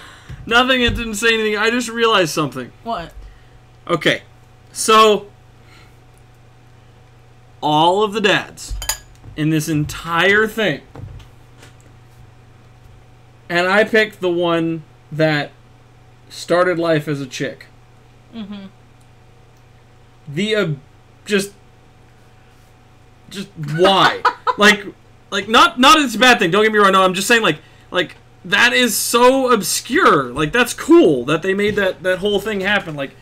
No, yeah. I mean, I'm also taking it as a fact that the straight guy in me really has one type. Whether it's a dude being a dude and it's that type, or it's a woman of that type. I just like genuine people who love things that they do. Yeah, no, you love people who have deep-seated passions. Yeah, and that's awesome. Yeah. And amazing purple eyes. Yeah, having deep conversations with my favorite artist is a good night. Yeah, and like, we should explain, like, Cody doesn't really hang around with trans people compared to me, but he was raised by 2 gay people, so it's not like... Yeah, like, I give no fucks. Like, yeah, it's not a bad thing. It's like, cause someone was in the chat was like, oh, don't feel bad, man. My friend recently came out as trans, too. They were gender neutral for a long time, so I stumble over the pronouns as well. It takes time to get used to. My buddy, because that's a neutral, I guess, enough term. I just say dude. Alex, was... Well, how old were we when we started hanging out? I feel awkward now. Don't feel bad, Dusk. It's not bad. 13? Anyway, no, never feel awkward. You knew Alex in middle school, right? Yeah, well, like, really at the end of middle school. So, like, so 13, you were like 13, 14. Yeah. No, wait. No, you'd be 13 because you were younger. Remember? Right, she's actually older than me. It's going to take time. Yeah. Anyway. What was I saying? Anyway, so... Yeah, that's really cool. This whole game was really quite fun for what it is in regards to being a total dad pun-filled dating simulator. But no, I liked it. That was a lot of fun. Well, no, what I like about it too is like because Damien's my favorite character too, and like they did representation right. Yeah, you never fucking know. Yeah, well, like they gave you the slight hint at the beginning of his date. Well, yeah, but how much of a dudes wore binders then too? No, I know, but I'm just saying. And the fact that the creators openly admitted it, it's a nice touch, is what I'm saying. Yeah, it's cool. Because the thing that nothing on anyone, but the thing that I hate about like general public society is like the media tends to overemphasize shit. Well, no, exactly. It's like what is it? Like whenever you see a gay person on TV, like in like sitcom shows, they're fucking overly dramatic, and that's not how it is. Yeah, I mean, you were raised by gay people. You were. Oh, don't get me wrong. At home, holy shit. But. I mean, in a good way. Can you guys say dad orders? Dad orders? What? Someone's like, can you say dad orders? Dad orders? Dad orders. Okay, don't get off on that. Anyway. No, but like as far as living at home, I don't need these headphones on anymore. Yeah. I can hear and I can be normal tone. Yeah, I mean, other people's lifestyle doesn't have to affect you, and it doesn't have to be obnoxious and annoying. And granted, there are people who are like that, and if they're like that, cool. But, like, in media form, it really is just annoying, because they're all stereotyped the same. I think what you're trying to say is, your gender, your sexuality, who you are as a person, shouldn't be a personality trait. No, yeah, exactly. Well, that's what I mean. You said personality, but like who you are and who you feel you should be doesn't define the way that society needs to see you. You dictate that yourself. Yeah. So like the stereotypes and all that bullshit is annoying, but I mean, now granted, I have met the stereotypes of many different people and kinds of people, but yeah, it's usually pretty low key. Oh, they want dad rankings, like what we rank dads top to bottom. Dad orders like that. Okay, so my least favorite dad, probably... Well, duh, it's Joseph. Fuck that guy. Next ranking would be probably Brian. I don't know, like Brian. Like, he was nice, but yeah, but he had no, like, there was no real sustenance to it. Yeah. Craig, same thing, kind of surface level. Mm-hmm. Then I'd have to go for Hugo. Because Hugo actually was quite interesting. He had a good little kid thing going on. Yeah. And then Robert after Hugo, because Robert's backstory I liked a lot. Yeah. And Matt's. I put Robert and Matt about the same. And then Damien. I think Robert ekes out just a little higher, and he's probably my second favorite, just a little bit above Matt. Just because of his background and the way they portrayed him. Yeah. It's a really good deal. Mm-hmm. So, you know, like Joseph, I get it. They were trying to make it, you know, don't be a homewrecker, but I don't know. I didn't like that whole scenario. And it was meant to not be liked. Yeah. And I mean, I don't like it in the fact that I don't like that character. Not that I don't like the way they portrayed it. It genuinely made me feel uncomfortable because of the way they portrayed it. And that's why I generally have a problem with people like that, because I know people like that. I know people. And, like, they hide shit like that, and it's just fucking disgusting. Yeah. And so it really drives, like, okay, growing up with my parents being the way they are, it drives me up a fucking wall to see these closeted fucking assholes who take advantage of people and then just fuck them over and screw up entire lives because they get horny and want to fuck a dude. Oh, damn, you got fan art. Oh, that's really cool. It's by, Witty Fruit Cups. Why Fruit Cups? You are a beautiful artist. Yeah, that's amazing, man. Say, send that to me. Yeah, I will. It's on Tumblr. That is amazing. Here, I'll reblog it to my reblog Tumblr for you. Yeah, send it over and then just message it to me. Yeah. Man, I gotta look at that in a second. Anyway, so yeah. By the way, if you have fan art, that's astounding. I've never had fan art. I feel so I know honored. Cody's never gotten fan art before, unless like I commissioned art of like our personas or something. Yeah. And now it's like he's getting all this daddy fan art. I feel so honored. Y'all have bestowed such great things upon me. I really wish there was better religious male norms. Yeah, I kind of agree. I agree with that. I agree. Like, they kind of fucked that in the face because they made the one religious guy the asshole who comes out. But. Okay, let's reel it back a second. You know, a lot of that interpretation is also mass media. And while I'm not religious myself, I appreciate the fact that some people want to be, and that's cool. I think they could have done Joseph a bit better. Like, you know what? For the game and how it was, that kind of deterred from every other storyline in a drastic manner. Well, okay, what I didn't get was, like, his dates made sense until the third date. Yeah, well, I mean, to be honest, they still made sense because, look, okay, if you're in the closet and your wife is freaking out because you're in the closet and you're fucking around on her, you know, that all makes sense, and you know what, Mary got a hard rap, but, yeah, you know, I don't know. I don't think they needed to push the he's religious thing as much. I mean, for fuck's sake, his entire family is named Chris, Christian, Chrissy, or whatever. Krish. Yeah, Krish. Who the fuck names their kid Krish? But, you know, that's a little overboard. He's a fucking, you know, like, it's just a little overboard in that regard. I think they could have done that better. Like, you know what? If, like, Brian had been religious or whatever, who the fuck cares what it was? You know, but I think they portrayed that poorly. Well, not poorly.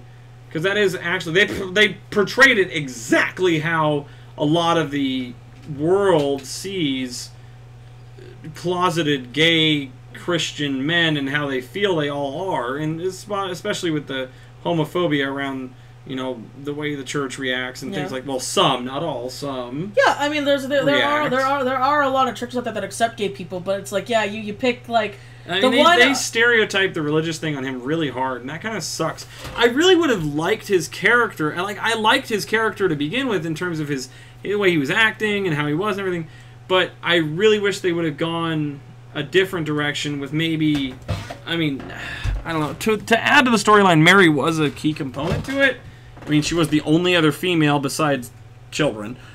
But, I don't know, they could have done it a little differently. Like, maybe Joseph and her were already divorced, and, I mean, to go along with the other plot lines, because, I don't know, that would have made it a little bit weird, too, but Anyway, whatever the case, moving on from Joseph. Cindy Pop drew me as a dog squirrel. Doge squirrel! Oh my god! So great. Brian, while his daughter and everything in that whole storyline was cute, I don't know, I felt like there could have been more with... I felt like, okay, here's the thing, was like, that I don't know, for me, Brian's, nothing if you like Brian. If you like Brian, yeah, I mean, this good is all for just you. opinions. You can like But whoever I you feel want. like with Brian's, they kind of went for, like, stereotypical. the rival. But then it felt too rushed once it's like, dude, why do you hate me? And I was like, I get it.